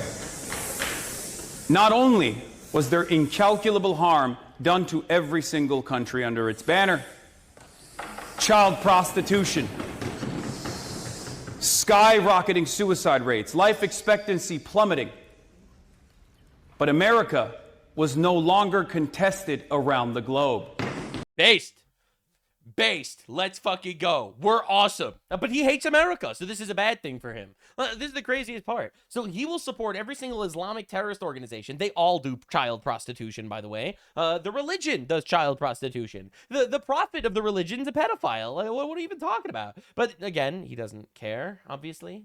And it is precisely because of the I love how he's actually getting booed. End to that multipolarity that we saw accelerated neoliberalism that is devastating every Western nation right now. Yeah, every Western nation that actually follows, you know, leftist ideals is dying. The Western nation that actually like themselves and aren't completely gay and cucked are thriving. Limited and unchecked greed. So therefore, we needed the USSR to not fall. It's pretty insane how he's just literally an enemy of our nation. It's crazy. The fall of the USSR is one of the greatest catastrophes of the 20th century. This is the largest leftist streamer, by the way. All right, you know the famous quote: "Only good communist is a dead communist." I don't know, man. It's kind of I'm kind of getting patriotic right now. I'm not gonna lie. All right, so this is Democrat John Fetterman freaking out that leftists are courting this anti-American, pro-Islamic terrorism retard. I mean, it's crazy. I mean, my God, you have many of my parties. They're proud to do events with like that Hasan Piker. You know, this is the individual that just recently said that America deserved 9/11, and that they said that Hamas is 1,000% better than Israel, and he doesn't care about the rapes and cause Jews inbred and say these outlandish things. And then like people like the New York Times give these glowing kinds of profile. They don't mention any of that. I mean, he's become such a raging anti-Semite. You know, even the guy that has a Nazi tattoo bailed on doing an event with him. That's a crazy call out. I mean, Democrats have to decide whose side are you in? Bro. Are you proud to stand with that kinds of an individual, or stand with Israel? I mean, yeah, I don't know. I don't see a polarity here at all. I don't think that you need to pick either Hasan Piker or Israel. I think that every single American politician should be pro-America, and Hasan Piker is not. But in one of the funniest Hasan Piker self-owns of the day, all right, so this guy basically says, "I've changed my opinion and now think that the Democrats should platform Hasan Piker. Because today I had a mental image of the Democrats having Hasan try to explain to blue-collar mechanics in Pennsylvania. And that would be so funny, it's almost worth President J.D. Vance." All right, so this is a libtard saying that he would laugh his ass off if Hasan Piker would actually need to try to relate to working people. And Hasan responds with one of the most unbelievable tweets of all time. Guy who wrote how-to articles about sex tourism in Asia, fantasizing about mechanics in the Rust Belt like they're savages who'd hate M4A, free college, and holding Israel accountable. Dog, none of these people care about holding Israel accountable. They just don't want to have anything to do with Israel. Buddy, you're in for a wild ride if you ever go outside. Dude, people want to be able to buy houses and make a living and afford groceries, okay? Like, the fact that everyone that makes Israel their number one issue in American politics is just delusional. Unless, of course, you're literally just pandering to foreigners and retarded, brainwashed college students. So anyway, the obvious call out here, though, is he's calling him the guy who wrote how-to articles on sex tourism in Asia. That was a different guy. This Swan Marcus guy never did that. So, you know, I think casually accusing someone of that, being wrong, and leaving it up without retracting and apologizing is wildly irresponsible and bad. Yeah, no shit. This is just a totally different fucking guy. He leaves the tweet up, and then he gets the craziest community note of all time. Hasan also self-admits to participating in sex tourism because he literally admitted to going to a brothel in Germany where he allegedly had sex with a 15-year-old girl. Yeah. Now, of course, the retards continue finding out. It's pretty insane. So this is Sneeko, another anti-American Islamist, finding out. And put your life force into a sock? Yeah, you deserve to be publicly executed, yes. What are we talking about? Yeah, so this is him saying that you should get publicly executed if you masturbate. And bro gets fucking decked. They take him down. Apparently they maced him right after this. What the? Hey, bro. And he broke his tooth. Honestly, insane shit. Now, for full context, this dude has basically been going out there in New York City screaming, which is literally calling for the decapitation of Jews, just like Muhammad did to the Jews of Khaybar. Actual fucking psychopath, anti-American piece of shit, pro-Iranian garbage. All right, and he found out. You know, he goes out there, he says this shit, and then someone decked him. Now, I'm gonna tell you my opinion on this. My opinion is this is unacceptable. Is it funny? Perhaps. Is Sneeko an anti-American piece of shit that found out? Absolutely. But I don't think it's acceptable to be attacking and assaulting streamers who says things that you don't like. I'm actually very against political violence. So I unequivocally condemn this. I did watch it many times. But I unequivocally condemn it. Do we understand? Do we understand my position? Is it clear? Is it clear? Is it funny? Maybe. But do I condemn it? Yes. It's unacceptable. But is it funny? That is the question that we all have to ask ourselves. Dog, the third worlder anti-American fatigue is skyrocketing. Everyone's realizing that these pieces of shit are actually just against our country, right? And you know, we don't have to be that surprised about it. This is Michigan. This is Dearborn, Michigan. 26-year-old Adi Mulagi Al-Saidi, federally charged by the FBI. New tonight, a Metro Detroit man facing federal charges, and what investigators found on his devices is disturbing. Now, what happened? You know, this has been one of the top stories this afternoon on clickondetroit.com. Investigators with FBI Detroit uncovered an enormous stash of suspected child sexually abusive material, all linked to one Dearborn man. And they say the disturbing discovery includes tens of thousands of files with sexually explicit content. Let's bring in Local 4 investigator Erica Erickson with more on how the feds caught up to him. Yeah, Priya and Demand, I'm talking about Audi Al-Saidi. Seems like it's straight white Christian. And his name's actually spelled differently in a couple of court documents.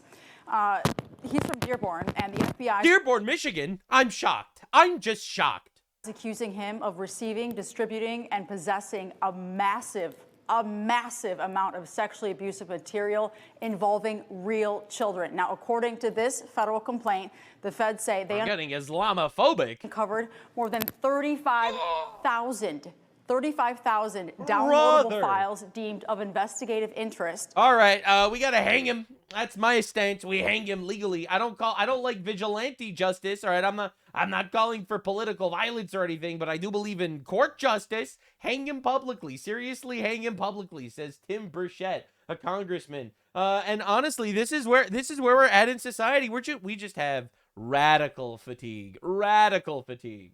It's insane, actually. One of BLM's crowning achievements was going mega viral, by the way, today too. Was the rapid increase in police-worn body cameras. Yeah, let's check in on how that's working out for them. Right, very much. Right, so we got a body cam footage of this individual with a straight white Christian male, obviously, with a knife trying to stab a child getting shot by a cop. A lesson in be careful what you wish for. Here's what... Well, now we have body cam footage, and we've completely obliterated the entire Black Lives Matter movement, because it turns out the police aren't just vicious, vagrant animals going around and abusing black people. Sometimes it's warranted. Happened. At 9:20, the first officers arrive on call to investigate the nature of this incident. They encountered a female outside the Walmart at this location. She was holding a knife to a 3-year-old child that was in a shopping cart. That's not normal. The officers gave the suspect commands. At what time there is video that shows the suspect swiping the knife at the child, cutting him across the face. Officers at that time, at least one officer fired their weapon. Good. And the suspect is deceased at this scene. It actually started inside the Walmart when Noemi Guzman, having stolen the knife from inside the store, essentially kidnapped the 3-year-old boy and walked him out to the parking lot. Some verbal back and forth, it appears. Yeah, so my hot take is kidnapping children should also get a death penalty treatment. That's my stance. Between the caretaker and the suspect for several minutes until officers arrived. And then that's when the officers arrived and the shots were fired. I wonder what kind of opinions could inhibit such a deranged mind. Best sign I've ever seen. No one is illegal on stolen land. Mrs. No one is illegal on stolen land. Abolish ICE. Let's try to stab a 3-year-old child. These are the empaths that are calling you a Nazi on Twitter. Abolish ICE. Did you really expect anything else? Just last month, she also posted this. The difference between me and you is that I use my trauma to grow and become a better person. You use yours to justify your shitty behavior. Yeah, that proceeds to stab a 3-year-old. Aged like milk, didn't it? But wait until you hear about Guzman's previous behaviour. She should never have been out on the streets. Turns out this psycho had another manic episode back in March 2024 when she stabbed her own father, doused him in flammable liquid, then tried to set fire to the house before breaking into a priest's living quarters at a Catholic church armed with a kitchen knife. They say Guzman then came... And they let these people back out into public life. They just released these fucking animals into the public. Oh my god, dude. I'm telling you, bro. This is why you need justice. Oh my god. Came here to St. Francis Cabrini, less than a mile away. She allegedly broke into Father Zerline's rectory with a knife and tore the place apart. Tables, furniture, anything and everything pile up in photo after photo after photo. Brother. She allegedly used even paintings and Christmas wreaths to barricade windows and doors. The rectory in disarray. Books thrown across the floor. During this time, Father Zerline says he locked himself in his room on the 2nd floor. Omaha Fire helped him escape by a ladder. Whatever room he was in, she busted through that room just as they were extracting her on that ladder truck. And they release her into public. Less than a year later, she kidnaps and tries to stab a 3-year-old. He was armed with a knife, so I mean, obviously, it could have gone God bless very body bad. cam footage, Police say man. they tried to get in contact with Guzman as she barricaded herself in the building, but she fought back. The family actually tried to get her committed to a mental institution before all this, and she was later charged with assault, arson, burglary, and criminal mischief, but subsequently found not responsible by reason of insanity. Not an excuse. It's not an excuse, and I bet you she could vote, all right? Too retarded to get punished for trying to murder somebody, not retarded enough to stop her from voting. All right, like, you have to understand what we're doing here. Okay, so there's a schizophrenic crazy woman running around with a knife trying to stab people, burn down houses and invade churches. I'm so tired of this excuse. This excuse of too mentally ill to get punished. No. If you're too mentally ill to get punished, you're too mentally ill to remain in public life. What did the judge do in his infinite wisdom? Shortly after the arrest, he ordered her to be released. Guzman faced several felonies, but last year was found not responsible by reason of insanity. Insane. A judge ordered mental health. It's crazy, bro. Well, it's crazy that we need to live in a society like this. Where the people that are supposedly taking care of us, the judges and the judiciary, they fucking hate us. They just release these animals into public life. Health testing, and after getting those results, ordered outpatient therapy and allowed her to live in the community with her family. Thankfully, the boy's out of surgery and he's going to be fine. But he probably avoided a far worse fate by literally seconds if the officers hadn't have arrived in time. Just completely true. And thank God he shot her. And thank God there was body cam footage so they couldn't say it was like some sort of act of racism or police brutality. This image it's over. Literally. This image should traumatize the shit out of you. All right? Because think about how many times we hear these stories about police brutality where there wasn't body cam footage. And that's why laws fucking matter. We're importing retards into our country and we're ruled by dipshits that do everything in their power not to punish them. Literally, a society raping itself into oblivion. One of the main causes for most of the issues in modern society, this is one of the nuclear takes, is women. It's actually women. You see, this woman was actually arrested a year before, but she was too women, and they had to release her from prison, and then she kidnapped and stabbed a 3-year-old child before the cop eliminated her, which was awesome, and thank God the cop was there to eliminate her. And you'll notice lots of women situations happening. Now, this is a women's situation that just went viral. Sabrina Carpenter, famous women that hates men exclusively. You know, if you look at the actual polls, approximately 40% of women say they hate men now, which is awesome. Definitely good that society is brain rotting women into hating men and therefore hating themselves, because ultimately every woman wants to get married and have children. Let's be honest, they all do. And now people say no, but I'm an exception. That's cute. Anyway, so Sabrina Carpenter recently got into a lot of drama lately because she said she didn't like a certain aspect of a certain culture. Right, so someone in the audience goes, "Is that what you're doing? I don't like it." I don't like it. Lady screams, "It's my culture," which is kryptonite against women. That's your culture, is yodeling? Is this Burning Man? What's going on? Right, so obviously a lot of people were like, well, this is like the most nothing burger situation of all time. All of her libtard fans, because she literally made an entire career shitting on men, so all of her libtard fans got really offended that she said that I don't like it to another culture. I can't believe this. All right, so this became a great meme. Is that your culture? I don't like it. Just based, actually. And I fully support this meme. This meme is very fucking funny. But every rational person is like, this is the most nothing burger thing on the planet. You're allowed to dislike things from other cultures. You know, I'm personally not a huge fan of the fact that most Islamic countries have child sex slavery. I'm just not a huge fan of that. Some people like it. I personally do not. Call me a bigot. We'll see how far that gets you. But of course, she needs to be held accountable by women. So this is Pokimane, complete and utter retard extraordinaire, decides to come out and say that actually she deserves to get canceled for saying she doesn't like yodeling. I mean, I think she was saying Burning Man derogatory, but I've never been a Burning Man, so I don't know. But I think she was trying to say, like, you guys are kind of wiling out. And I think it just hurt me to hear specifically that reaction to... Oh, it hurt Pokimane to hear the reaction to someone interrupting her concert by yodeling at her. Someone speaking about their culture. Some cultures are shittier than others. You should know. You come from Morocco. It just reminded me of, you know, when you're in middle school and you bring like your ethnic food to the cafeteria and people are smelling it and they're like, what is that? That smells weird. Sometimes ethnic food smells like dog shit. All right, I'm just going to be real. And again, I think she was probably just frustrated. Like, I don't think this is reason to like assassinate her character or say she's a terrible person. I think it's maybe just a good, one, learning opportunity, and two... What are we even doing here, guys? She made an entire formal apology for this.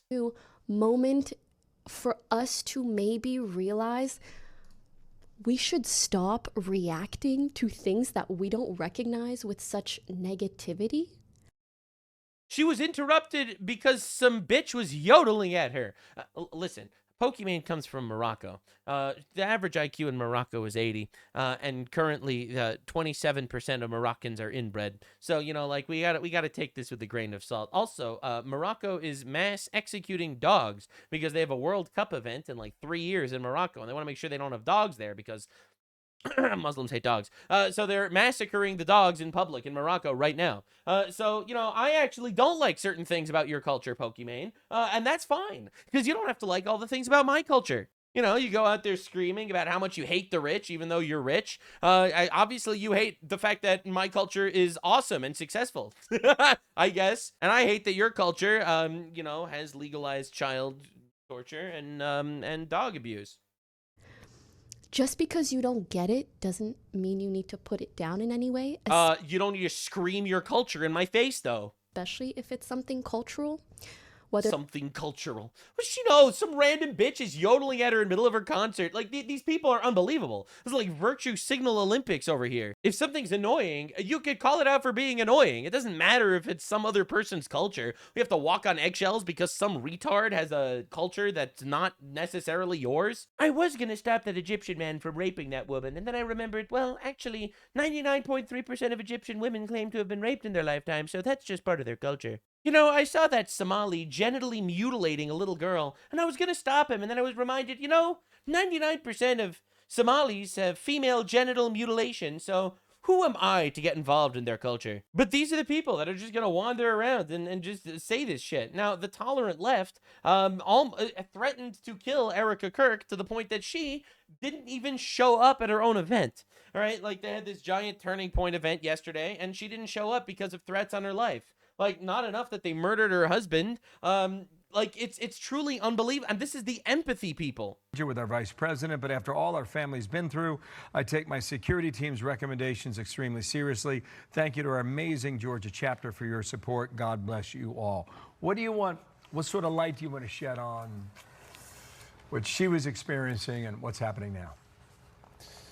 Yeah, I mean, it was a really unfortunate experience for me too, just to have to watch that very difficult decision get made, which I think is the first time that we've ever had to make that decision in Turning Point history.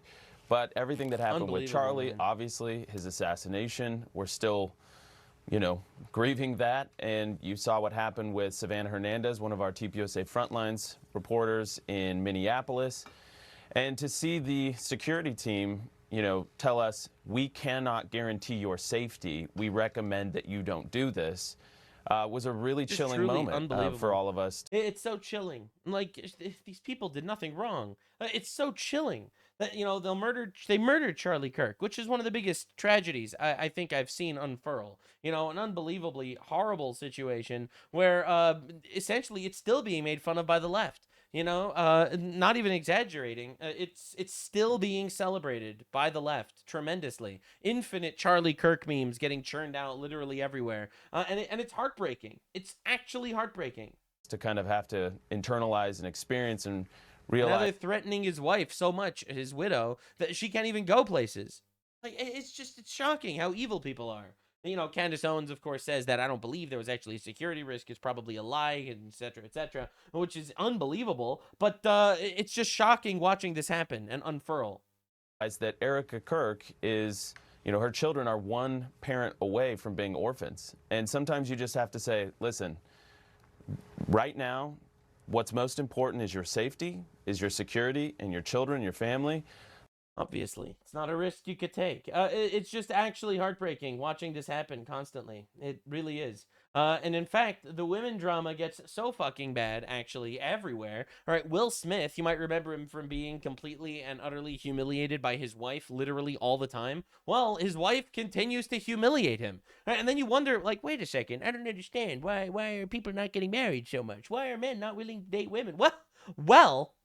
Will Smith's wife is going viral humiliating the poor dude again? No. No. Every time. Mind you, Will and I were not together. We hadn't been together. 2016. What, did she write a book about how she cheated on her husband? I decided I'm going to take myself to the table, and Will's not ready. He's not ready. And I'm like, so I'm like, well, I'm going to have to speak my truth. And you know, whatever comes after this is gonna be the most top quality, certified bullshit that you can even imagine. But I'm also gonna protect you. So if I gotta look like the adulterous wife to make sure you're good, I'm gonna do it. What? Y'all. Leave it to somebody like this to cheat on your fucking husband and then to go and write a book about it, go on a book tour, and then talk about how you took accountability for cheating and you were the one that's carrying the cross. Oh, true. I got in my martyrdom back. You're a martyr? And what that is for me is... She is a martyr for cheating on her husband and taking accountability. You have to understand. You have to understand the level of retard shit we have to deal with in society. All right? And these people vote. These people are the empaths. These are the people that are basically dictating society. quite learned how to love myself and not leave myself on the side of the road. And in that moment, dude, this is some whole logic that, like, I mean, this is crazy. Yeah. We all remember this. Oh. Keep my wife's name out your fucking mouth. So now she's just on a generational run humiliating this guy. Like, I don't even want to make the joke about, like, imagine if genders were reversed, but it is crazy. On him for it. What is going on right keep now? my wife's name out of your mouth. You became the bad guy. Look what Jada made him do. Dude. Jada. Oh my God, how is this possible? How can these people be victims for literally everything? Like, bro, these people are insane. It's crazy that we need to live like this. Rolled her eyes, and look what he did. He ran up there and hit Chris. Yeah. Poor Will. The adulterous wife forced him to go to the table. Dude, why are we like just glossing over this? She's actually the victim. She was the adulteress, it's true, but she was the victim. Bro, dude, the Bible calls for the death penalty for women that cheat on their husbands. The fact that she is literally being, like, exonerated by society, going on this tour, humiliating this poor bastard. After she cheats on him, she goes on a humiliation tour for this guy, and literally being praised by the entire, like, leftoid bullshit, echo chamber. Like, understand how bad it is. And sit there, you know what I mean? And now look at what she's done. She has the power with an eye roll to make him go up and slap somebody on stage. Isn't it crazy how much one person can totally ruin your life? All the reports would come out that me and Will were getting a divorce. And Chris he thought that we were getting a divorce. So he called me and he was like, hey, basically he was like, I'd love to take you out. And I was like, what do you mean? He was like, well, aren't you and Will getting a divorce? And I was like, no. So let me put this out there, right? Honestly, this makes me understand Will Smith a lot more. This dude is in your wife's DMs on a regular basis. It's like, it's that time of the year. Look who's calling. It's Chris. And he's trying to hook up with your wife constantly. I bet she probably brought that up to him to make him feel insecure. Now I'm in this embarrassing situation. Crazy, bro. Like, this you guys is seen this? Like, wait, this is 4 years ago? I just watched. Would you say she has been instrumental in you and I redefining our relationship? I would say don't just start filming me without asking me if you could film me. Astaire, come help us again, please. I'm still dealing with foolishness. Because she don't just. Would you say that she helped us heal the hurts that we caused between one another? Just stop. Bro told you to stop. You stop, bro. Like these people. Like, she just gets off on humiliating this guy. And for whatever reason, that's just perfectly accepted in society because women humiliating their husbands is just cool. Like, and the thing is, if you look at like TikTok or you look at like these drama things, like these videos that go viral literally everywhere, it's like it's just women humiliating their husbands, laughing at the camera and getting 1 million likes. But if a man humiliates his wife, holy shit, what an evil, abusive retard. He's probably a rapist. My social media presence is my bread and butter, okay? So you can't just use me for social media and not, don't just start rolling. I'm standing in my house. Don't just start rolling. Please watch Astaire at the And then she published it anyway. Oh my God. Table because she's helped us a lot. Can't you tell? I think you need to say clearly what happened. As far as what? You and I decided we were going to take our space, and what happened? An entanglement? Yes. Jesus. Yes. A relationship. Yes, it was a relationship. You and I were also going through a process of healing in a much different manner. And it all started with... It's healing. So fucking weird. Confirms past relationship. Yeah, she hooked up with her son's friend, right? So are y'all living together? It's just this beautiful connection. We will. Look at that. Not right now. Dude. But you will. Yeah. Oh, yeah. That's why do you say that with such clarity? Like, dude, these people need to be shamed into oblivion, not only because she's bald, which is like one of the worst crimes against humanity possible, but like a married woman sleeping around needs to be publicly humiliated. Like the Cersei Lannister treatment. And with her son's friend, bro. It's just unbelievable debauchery going on over here. These are the sickest motherfuckers of all time. And then they say, why won't a man commit? Are you kidding me? Commit to this? This is your idol? Well, it's just absolute insanity. Like, we are living in a society where we are just manipulated to obliterate each other. Like, dude, poor women, poor women and poor men that we have to deal with the women, poor women and poor women that they're manipulated into thinking they need to be this, and this is the girl boss archetype. Completely, absolutely debaucherous retard. Deeply unhappy person, by the way. Because that's what it's going to be. That's where it's headed. Yeah. And you both are on that page. That poor Yeah, guy. and but right now I really do enjoy my space. Yeah. When you imagine your life back together, because I'm sure you've seen it, how does that look to you? We don't know yet. You'll build that. We'll build that. It's so grotesque. These girls gas each other up to just True. And it's because they know they're doing the wrong thing and they know they're miserable. So they only exist. They only exist in this little ecosystem where at least they have the other girls telling them that they're doing the right thing. be the nastiest, most conniving bitches. You don't really have real guys going out there saying this stuff, getting applause from other guys, romanticizing, embarrassing your husband. Yeah, and it's everywhere. It's everywhere right now, and it's crazy how it's just this drastic vilification of men wherever you go. Like, you look at these statistics, and they scare the shit out of you. Overall, do you have a positive or negative view of the opposite gender? Men have 72% have a positive view of the opposite gender. Women, 50% have a positive view of the opposite gender. That's insanity. That's crazy. It's complete and utter insanity. And these are the empaths. These are the wholesome empaths, you know, and then they'll go out there and say, we hate all men. And then you simply respond to them, even George Floyd. And then they get, you know, they lose their mind because, like, what are you going to say? You hate George Floyd. But we're living in this hyper-feminized bubble where these bitches be gassing each other up to cheat on their husbands and become horrible, evil people, humiliating them wherever they could possibly get away with it. Ultimately, this is one of the major issues. If you look at the actual stats, the majority of women vote left and the majority of men vote right. So the reason why we're having this pendulum swinging back and forth between the right and the left is because the women are voting for the left.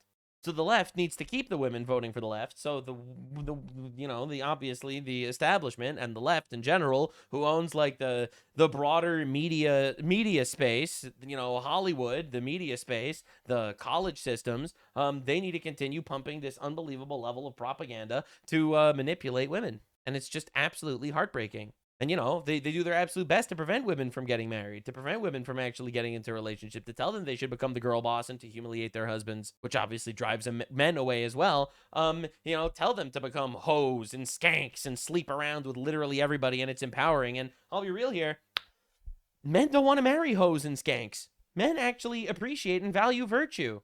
And women are literally groomed into doing the most unvirtuous things possible. And there's a very, very obvious reason why they're doing this, actually. It's because nothing will radicalize a woman and red pill them like actually having a husband and children.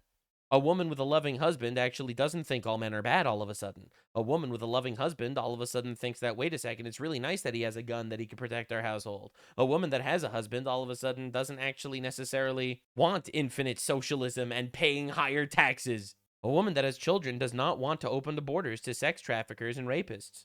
A woman that has a husband breaks out of the woman echo chamber bubble, because the way social media is designed is just literally to trap you in their little echo chambers every single time and push you down that path even more and more and more and more. And you know what? The moment you have a spouse, you're going to start opening your eyes to a whole new echo chamber of retards. That's exactly what they're afraid of. So they will sacrifice the happiness of women on the altar of progress.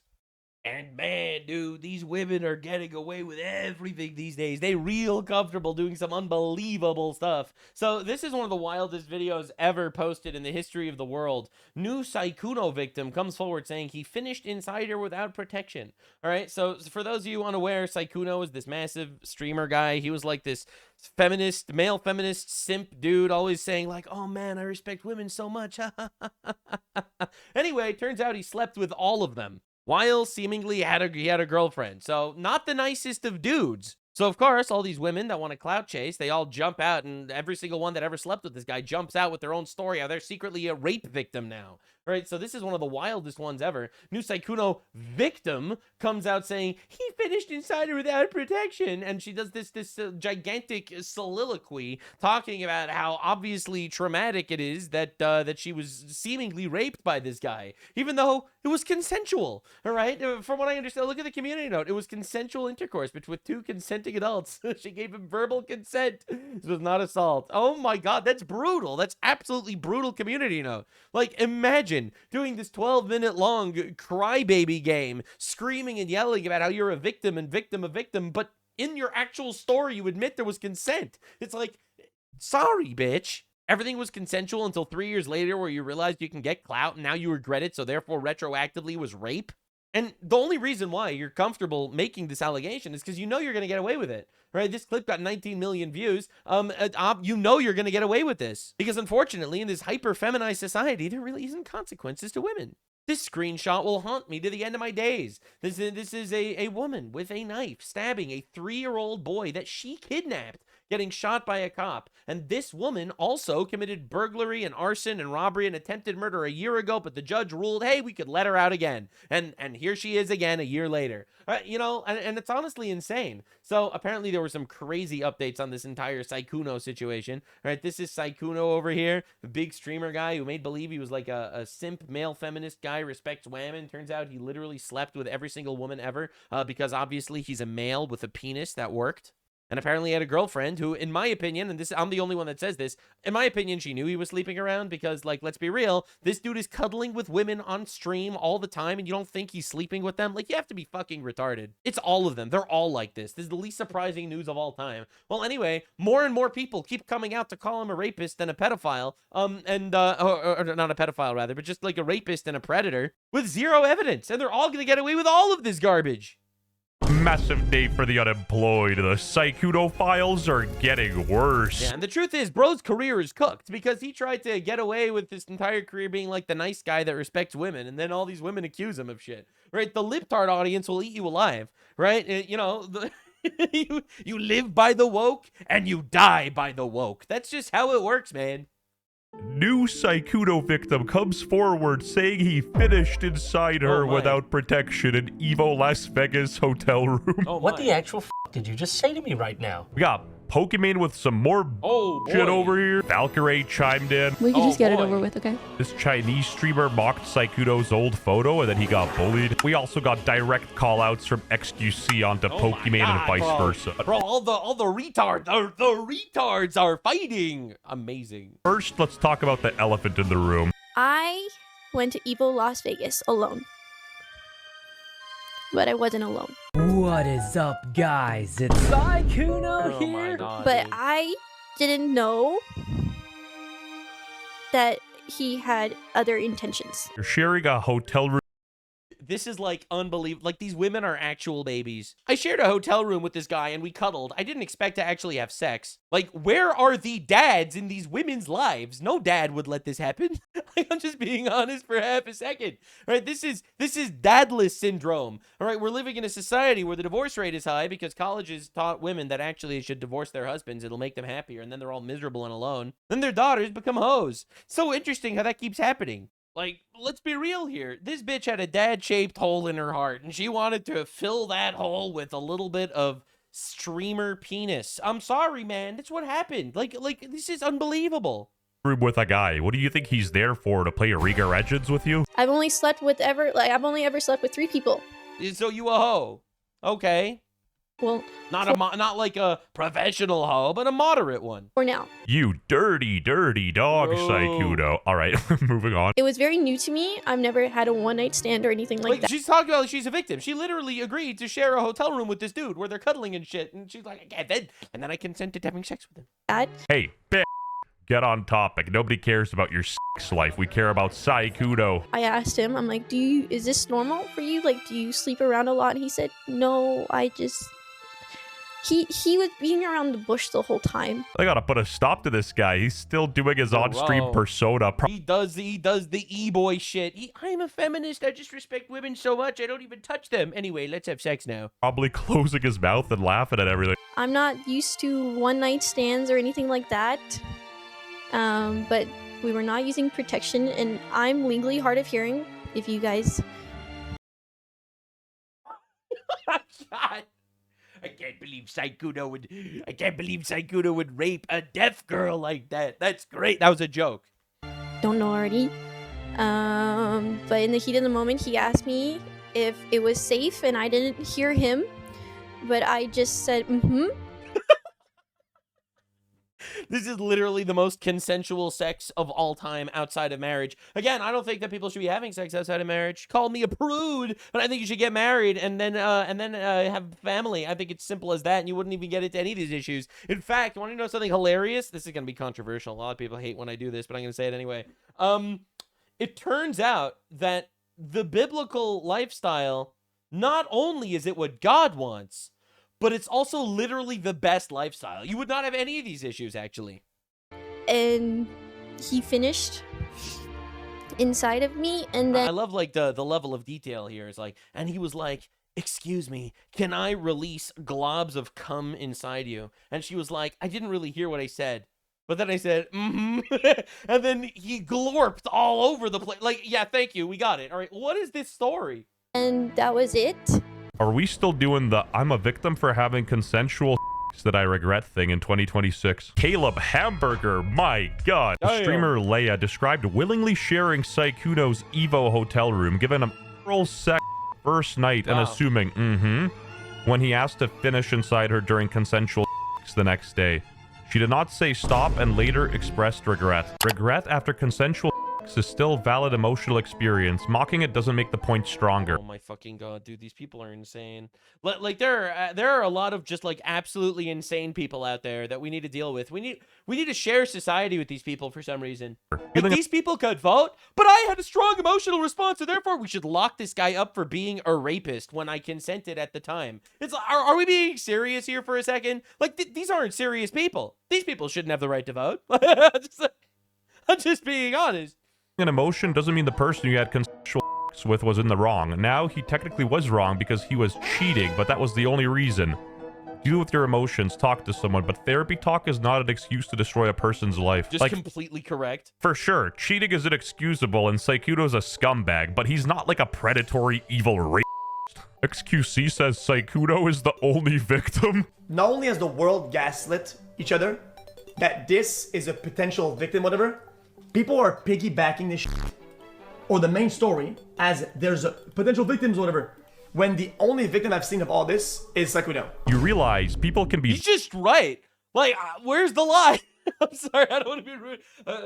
Where's the lie? He is the victim. He is the victim of having false allegations, calling him a rapist predator. Well, like by like dozens of girls. I mean, yeah, he woke too close to the sun and now he's exploding, obviously, because you live by the woke, you die by the woke. Sure, I'm not exactly crying for this guy. You made your bed, now you lie in it. If you're going to be the wettest vagina in the country and decide to be a male feminist, then obviously your inevitable downfall will be something I will laugh at. But like, this dude's not a rapist, all right? And all these women that are coming out there with their feelings, trying to ruin this guy's life is insane. The reality is he is the biggest victim here. The victim of false allegations.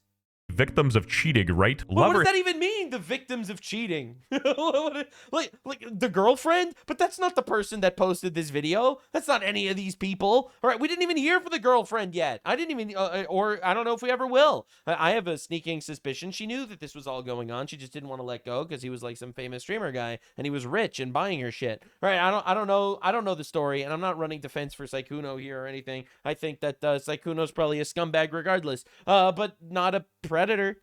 Hate Pokemon, you know, she hit the nail on top of the head here. You can be a victim of cheating. I don't know what XQC is mumbling on about. I'm also a victim of poverty. I'm really poor. Recently, a jury ordered... And that really sucks, I guess, or something. But these women calling him a predator, all right, and these women showing up out of the woodwork to farm clout off of these people are not the victims. And I'm tired of making believe that this is a valid perspective to have. Life's a sandwich. No matter the way you flip it, the bread comes first. Now back to Saikuno. Oh, and don't forget to share that lawsuit with your friends and family. His old girlfriend could be a victim of cheating, perhaps.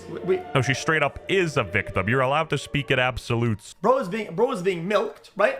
Pause. And then when the juice is not enough, they're milking him for clout after the fact. in mass. True. In a coordinated fashion. True. Dog awful. Actually awful. How I can agree with the French Canadian. I say something that feels honest to me but doesn't get clipped out of context? And Pokimane shows up to drop her truth on this. Like, what are we doing here? I love how she needs to preface by saying, I'm going to say a thing that's honest. Like, just assume that I lie about everything, but not this thing. I was really stressing about it, and then I realized, like, I'm stressing about it so much, and Saikuno hasn't even said anything yet. Yeah, she's just worried about how it reflects on her. Absolutely. She was his friend for 7 years, and now she's just going to show up to throw him under the bus for clout? Yes. The answer is yes. I think what I really want to say is I am just so sorry for all the hurt that's been caused to the victims, to our communities. I feel everyone's hurt. I just have so much empathy, guys. I'm literally drowning in empathy. I feel the hurt of all the people. So much hurt going around, and I feel all of it. Like, this is the most nothing burger, bullshit, virtue signal, garbage-ass response of all time. Well, it's just shocking. It's shocking how she could become more unlikable every time. Dude, I'm telling you, man. Giving the third world internet access was the biggest mistake we've ever made. And shock and confusion. To say at the age of 32, I've acquired empathy. To the victims. Victim, singular. Victims, because she views the victim singular. She says victims because she believes all these women that are coming out with stories about how he's a predator. She believes them. She's the believe all victims lady. She literally made tweets saying believe all victims, which is why I have this to say, and I have to get this off my chest. Pokimane raped me. That was a joke, but if I was saying that without the premise of saying it was a joke, well, then you're just gonna have to believe me as a victim. Not plural. Girl who made the Google Doc, not a victim. Girl he slept with in Evo, not a victim either. His girlfriend he cheated on, yay, victim. It's just so sad and disappointing. I love how it's like buzzword. Pokimane is so sad, so disappointing. I have so much emotions for so many people, and these emotions are so real. So let's all join hands together with our emotions. special. French Canadians started to make sense because, you know, XQC is right. There are no victims. Moving on from those two, if you guys remember the photo that Jason posted, Valkyrie actually tweeted under it. She said, "Let me get you more jewelry," which is funny because she said the exact same thing under Saikudo's photo. It was a witty comment. And apparently she got hate for this, deleted it, and almost started to cry. I was making fun of my own comment. How did we make these people famous, man? Like, this is crazy. There are people that, like, listen to these people. From a long time ago. I thought it was going to be lighthearted. It was not lighthearted. Who in the Who from Whoville found that offensive? Clearly it's nothing. I deleted it because it... Live by the woke. Die by the woke. God, I love how these people are just absolute slaves to their audience. A lot more harassment. A lot of harassment. So I was like, damn, it was funny. I was trying to be lighthearted about it. So I thought making fun of my own comment. Even this virgin chimed in. Every clip is just her apologizing for the most mundane shit. This whole Among Us crew is acting like Saikuno's Chinese Diddy reincarnated. I get what Saikuno did was f***ed up and why people are dogging on him. But watching his friends of years that acted close to him, used him for their own gain when he was popular, run to throw him under the bus for a few quick likes is why people say streamers are fake as f***. Just completely true. And then he deleted the tweet. These people are so fake. It's crazy. Just like, how dare you stand up to women? I'm telling you, man. People thought you can't criticize the Jews. Holy shit. If you think you can't criticize the Jews, you never try to criticize a woman. Bro, why delete this? No lies were said. People were speculating that these two were involved in making him delete it, but hey, I doubt it, bro. He just got pushed back from the woke retard audience. It's just a theory, a game theory. Before we get into the meat and potatoes, I'll give you guys another appetizer because some of the comments around this girl were hilarious. This dude's a big alpha Chad, finishing inside on a first hookup and then kicking her to the curb. I'm judging the girl way more for even allowing him to do that with any effort towards her. No dad. Low IQ girl. Low dad girl. Yeah, man, but I didn't get any clout, so now I'm coming for my clout. Bro. I do not sleep with people that I do not date. Proceeds to sleep with Saikuno because... Because she hoe. Because no dad. She's using her 15 minutes of fame to brag about getting raw by an anime boy. Lol. Oh Crazy. my God, they fucking fucking killed her based internet? Biggest revelation in this whole situation, what am I saying, is that Sykkuno was the first looks-maxer. Sykkuno is not getting canceled because he cheated. He's getting canceled because what he did completely over his brand. Let me explain. A black woman is speaking. I am listening and learning. Yeah, true. Sykkuno's brand was him being a single gamer boy who was oh so lonely. That was objectively his brand, right? No one actively looked for his streams like single gamer boy, no. But like that was his brand. Like most people looked at him and like that's how he was perceived. He was very sweet. He was always harping about, oh, I don't have a girlfriend, I don't have a girlfriend. Oh, one day when he had a long-term girlfriend and was cheating on her. I'm glad I listened because I learned. And yeah, his community is the reason why this thing is so blown out. Yeah, no, absolutely, bro. Look, man. Look, dude, as a wise person once said, if you live by the woke, you die by the woke. All right? Nux to Art of Woke. Proportion, because if you guys remember back in the day, Dr. Diddy Spec cheated on his wife. He came back to Twitch and had like 400k viewers. Wait, what is this? Sykkuno. Wait, you're actually so much braver than I thought. Only because you're here. Oh my god! Jesus Christ! Again, a golden retriever is still a dog. Jesus. Dude, he's so fine, I can't. That is so bad. Like these, I'm telling you, man, these are the most emasculated men on the planet, and they just do it to smash women. It's like, it's unbelievable, bro. It's crazy. This dude is diabolical, and I feel like it's all of that. This is like Eric Swalwell reincarnated. Chat, he's so fine, I can't. 29 is that? Very much love, man. XQCL. Yo, that's not him. That's not him. And Muujin, the guy who made the initial Sykkuno call-out video, had a bit of a crash out. You could pause and read this yourself. All right, let's go. I don't think we're going to be reading all of it, but we'll make believe we care for a second. Some members of my community reached out regarding a few concerns. I want to make sure I properly address them before we fully move on for the topic. Look, I'm flattered that Hormonal tweeted that she considers me a close friend. I'm not a close friend. Truth is, Sykkuno serial cheating and manipulation. With the tip of the iceberg, I was hoping other people would say it. Unfortunately, current state of affairs, it doesn't seem like that'll happen anymore. I don't blame them. Instead, I can only wish them the best. Oh my god, I don't care. As for me, I'll continue making videos that make millions of people enjoy. Oh my god, dude. I mean, again, I think that categorically victim is the right word to use, but they're not victims of a crime. I disagree, man. What are we doing here? Are we being serious? I don't think so. And also, somebody says in chat, the biggest victim of all of this is his girlfriend. And I think that, like, Sykkuno did take advantage of people. He did do things that were in bad faith. He told things that were knowingly lies. But does it make them victims of sexual assault? Because that's what victim implies in these situations. You know, there's a colloquial term here, too. And he did that in a way that was not becoming of a gentleman.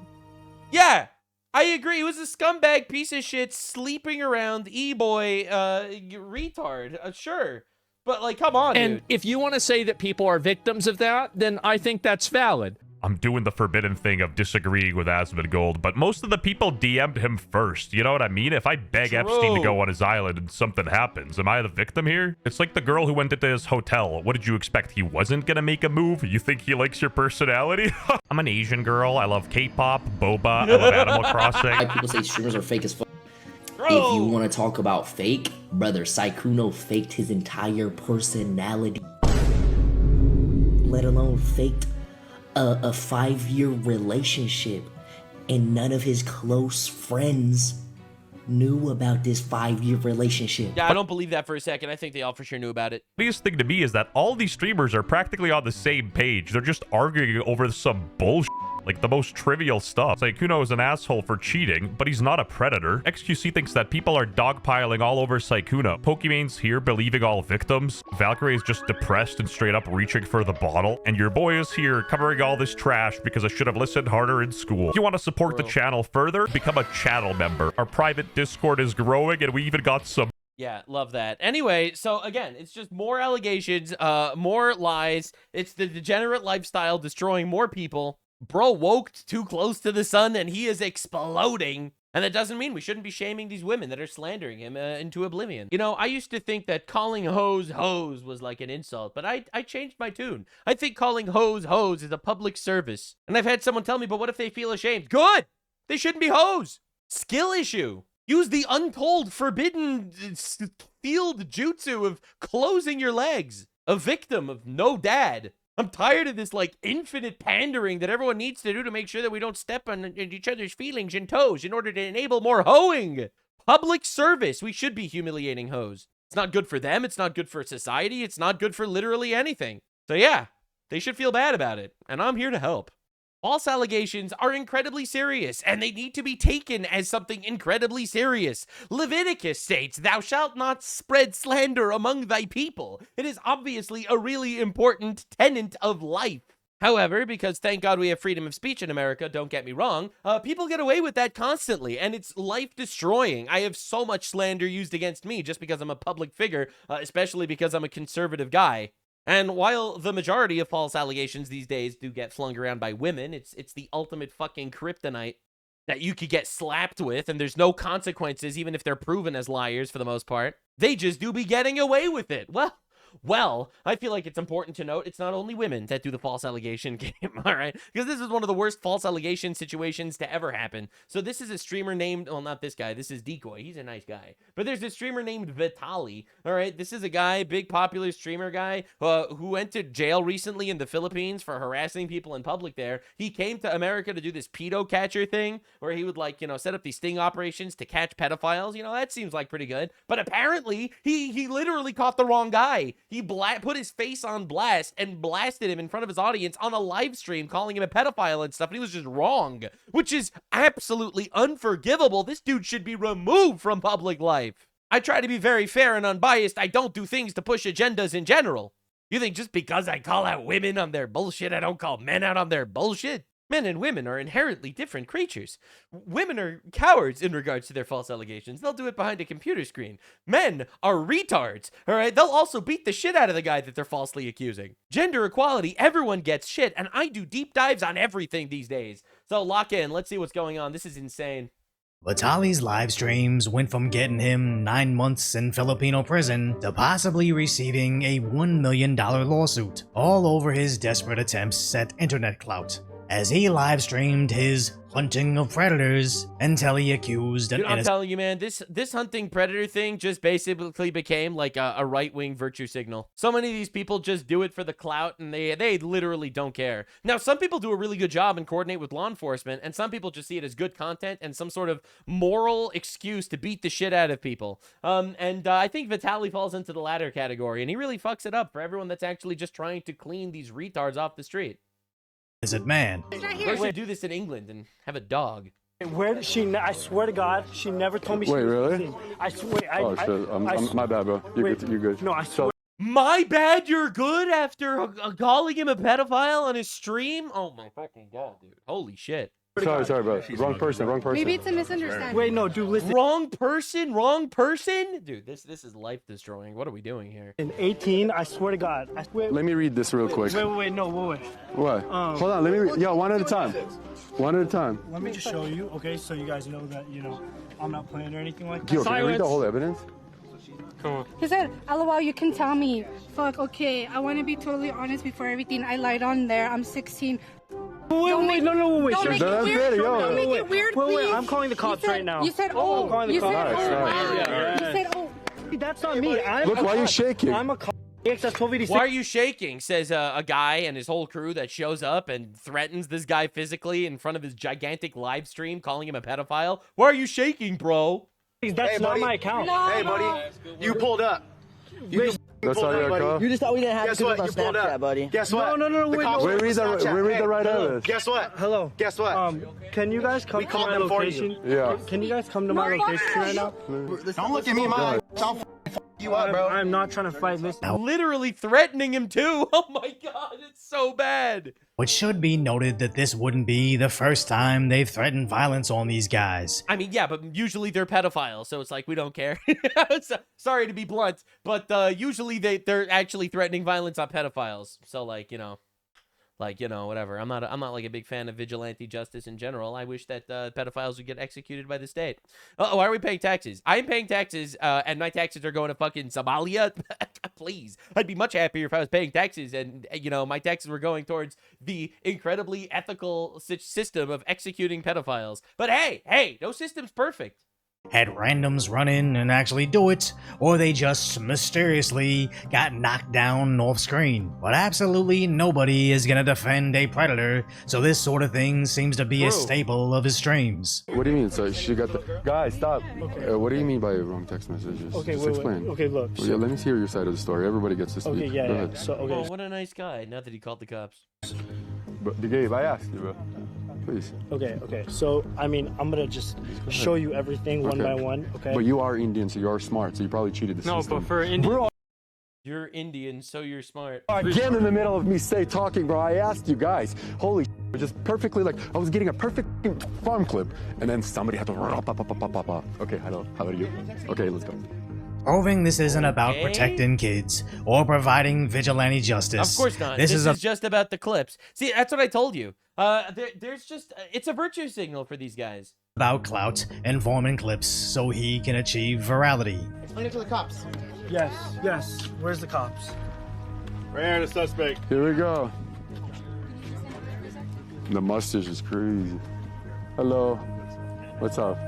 So what it looks like right now is as they were trying to find a PDF, they were talking to multiple guys at the same time, but at some point, mixed up on who was told what, brought this guy out who still thought he was talking to an adult. And if they broadcast this entire thing on live stream to allegedly tens of thousands of people, Vitaly now has a huge defamation lawsuit on his hands, which he immediately acknowledges. What happened recently?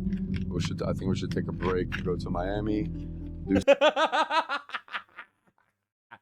Bro just got out of prison in the Philippines to walk on a landmine in the United States. Dude, this is big. All right, you see, this is not like, you know, anonymous internet woman that says allegedly and allegedly 47 times before calling someone a rapist. All right, this is huge. Do some regular IRLs and chill for a bit. I think that's not chill for a bit, like take days off, but chill for a bit. What I mean is do have a different style. Other streams than just catching predators. So if you guys are asking I wonder if I'm cooked, I'm very cooked, yes. We're wrongfully identified. Oh, this dude's fucked. He made a separate apology video and everything, and this is like some Giga Chad. Honestly, there's no amount of apologizing that'll heal it, but might as well do what you can. Accused as a child predator. We were completely wrong, and we made a terrible mistake. And our team and I messed up. We're deeply sorry to... As even Kick deleted his channel, and everybody knows... Honestly, it's the rare channel ban that's just completely justified, and they should never unban him. It's completely unacceptable. It's one of the most unacceptable things I've ever seen. Those apology videos typically get a fraction of the views of the viral original, and for him to openly admit, yes, we were wrong, makes his defamation case basically a slam dunk, as his victim made a long post saying how he was featured on Vitaly's latest episode, wrongfully portrayed as someone trying to engage inappropriately. Even the local PD on the scene has acknowledged his innocence, but the impact of Vitaly's false statement has been significant, causing damage to him both personally and professionally. Oh shit. With potentially if he could prove professional damages, he's absolutely going to win a defamation case. A $1 million lawsuit, as allegedly he's already retained one of the best defamation lawyers in the country.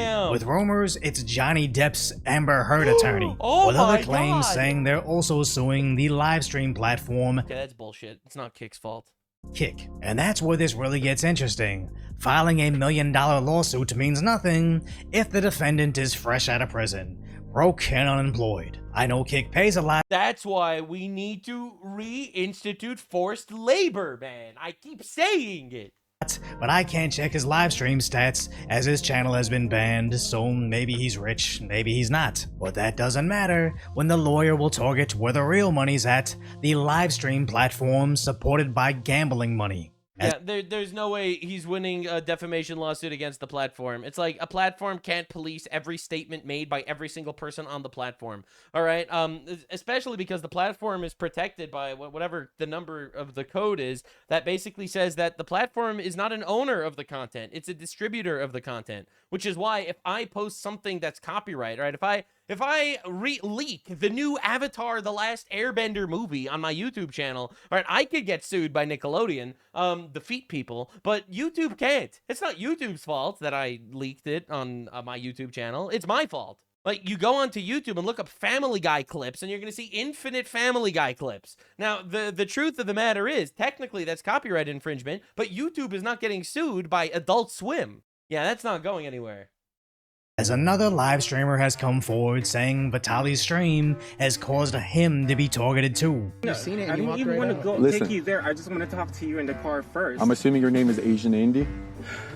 Watch, look, let's read it out. It's almost like a pattern the platform conveniently looked away from, all in the name of being the edgier community, and now they're looking down the barrel of a high-powered attorney putting together a case that they paid somebody to make these claims. And with the other high-risk incidents just today, Clav passing out on stream with a possible OD, Johnny Somali finally getting imprisoned over he was banned on Kick. his Kick streams, lawyers were probably falling over each other to represent any alleged Kick victims. As Asmon Goldstream makes a great point. These guys are like SJWs. They want money, but they act like they care about morals and ethics. True. Fantastic point. They are literally SJWs. Social justice warriors, whatever their social justice is.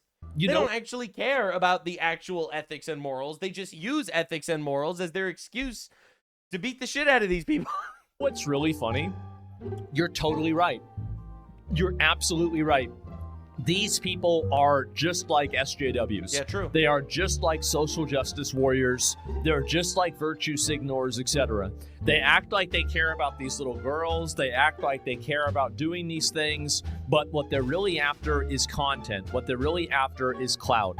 And no, you're absolutely right. It is the exact same. Yeah. As catching these idiot PDFs is a great cause, but plenty of times police complain that they don't put together prosecutable cases. That is true. However, some of them do. Like, I know that there are a lot of people that are like these predator hunters online that actually do a really good job. You know, there's the predator poachers like Alex Rosen. There's Schlepp, who does a really good job. He worked with like Chris Hansen on stuff with Roblox predators.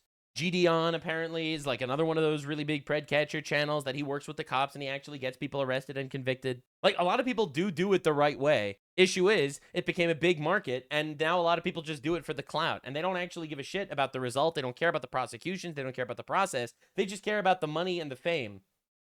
As if they make simple mistakes like mixing up the Snapchats, I'd imagine they don't know the other intricacies of admissible evidence. But if they actually cared about catching these guys, and I mean this sincerely, they should apply to their local law enforcement agencies, as almost all of them are desperately understaffed, and most of you would be actually sickened to see how low their expectations have sunk to. But if justice isn't their actual passion, and it's just internet clout, sad to say, a lawsuit where you lose everything. It's crazy how greed and pride and all the other deadly sins, they just control people, man. They really do. Was a long time coming, especially to somebody that just got out of prison over disrespecting the law. As Vitali's recent controversy was him in the Philippines, stealing some security guard's cap, live streaming himself messing up a restaurant. Another immigrant in jail, based. Amongst other things, as he was eventually detained, where it didn't look like he was taking it seriously until the sentencing started to get real, and they actually imprisoned him for just over 9 months. Wow, there's people there that overstay their visas for like 30 days, but they've been in detention for 10 years. The more I spent there, it was crazy. First 3 months, bro, I was in isolation. Solitary. A cage, Holy room, shit. 35 degrees Celsius. It's unbelievable how these people, like this, they face unbelievable consequences for their actions, and they still manage to fuck up again. Like, how do these people do it? It's unreal. It's almost like there's like, 1 or 2% of society that's just not fit for public life. Or something. No ventilation, rats, cockroaches, and just sweating. It's all day, just shower after shower, buckets. That's all, bro. You'd think he would have learned his lesson, but internet clout is strangely addictive to these idiots. Pride. Pride. If pride can destroy the greatest of people in human history, it could absolutely turn the degenerates into paper mache. And we're just watching these people film themselves ruining their lives for a little drop of clout. All right, and this is crazy. It's such a similar sequence to Kick's other nuisance streamer, Johnny Somali, causing nonsense in Japan, getting arrested, facing years, but gets let out early, only to almost immediately take his nuisance streams to another country before finally getting yet another harsh punishment. I'll probably do a And now he's in jail. follow-up / farewell video regarding the Johnny situation, since me and him have history, but as far as Vitaly, I genuinely believe his career is finished. As if this defamation case against Kick is successful, I doubt any platform would run the risk of hosting him next.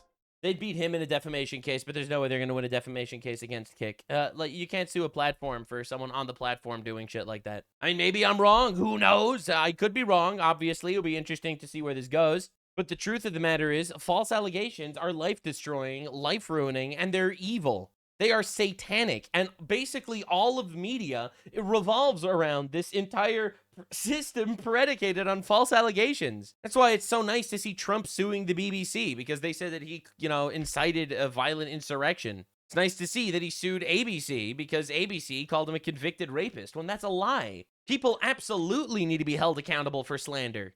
And unfortunately, that doesn't happen. A lot of the reason why it doesn't happen is because, thank God, the First Amendment exists, and it's awesome and it's incredible, and the slander is just a sacrifice that basically everyone in a public position needs to endure to make sure the First Amendment remains sacred. But when it is actionable, these motherfuckers need to get taken down. There's an old Jewish parable, some sort of metaphor about you have this wise old man, and he goes up to a snake, and he says to the snake, "You're the lowest of creatures, all right? You don't even enjoy what you eat. You swallow things whole, and you just kill things. You're poisonous, and you just kill things, and you don't even enjoy what you kill. Like, it's unbelievable. What a pathetic existence." And the snake responded to the old man, saying, "True, I kill, and I gain no pleasure from it. But I can only kill up close. You could slander someone across the world. You could kill people from far, and you gain nothing from it. So doesn't that make you even more evil and detestable than me?" Anyway, that was today's big deep dive on all of the things going on. Trump's blockade on Iran actually working, China folded, Trump versus the Pope, Somali in jail, the amnesty situation is diabolical, foreigners in our country fucking us wherever they possibly can, getting elected by other foreigners and liberal women who have developed this beautiful society of humiliating men wherever they possibly can, because society is teaching them to hate men and humiliate themselves and make brutal lives for themselves where they could just go along slandering, defaming, and ruining the lives of men wherever they go. And it's not like men aren't retarded either sometimes, brutally humiliating and slandering people too. Honestly, a good deep dive on all the things that happen. Definitely subscribe. We try for a deep dive every single day. My channel is still demonetized, by the way, for those of you curious. I will update you on when that changes, but as it stands now, entire channel, 0 revenue. It's absolutely brutal. If you want to support me on Patreon and you want to donate there, that would be really nice. Link is in the description. You will get nothing in return. I'm letting you know in advance. I don't want you to get your hopes up. You will get nothing, but it will be very appreciated. Thank you for your support. Thank you for watching. Honestly, you don't have to donate or anything. This is for the love. I'm making this video for the love of the game, man. I'm doing it because, like I said in the video, it's up to the citizens of the world to stand up against evil. And, I hope with God's help, I'm able to actually do that. So thank you all so much for being here. Appreciate you guys all the way. Big kisses, and I'll see you tomorrow. Bye.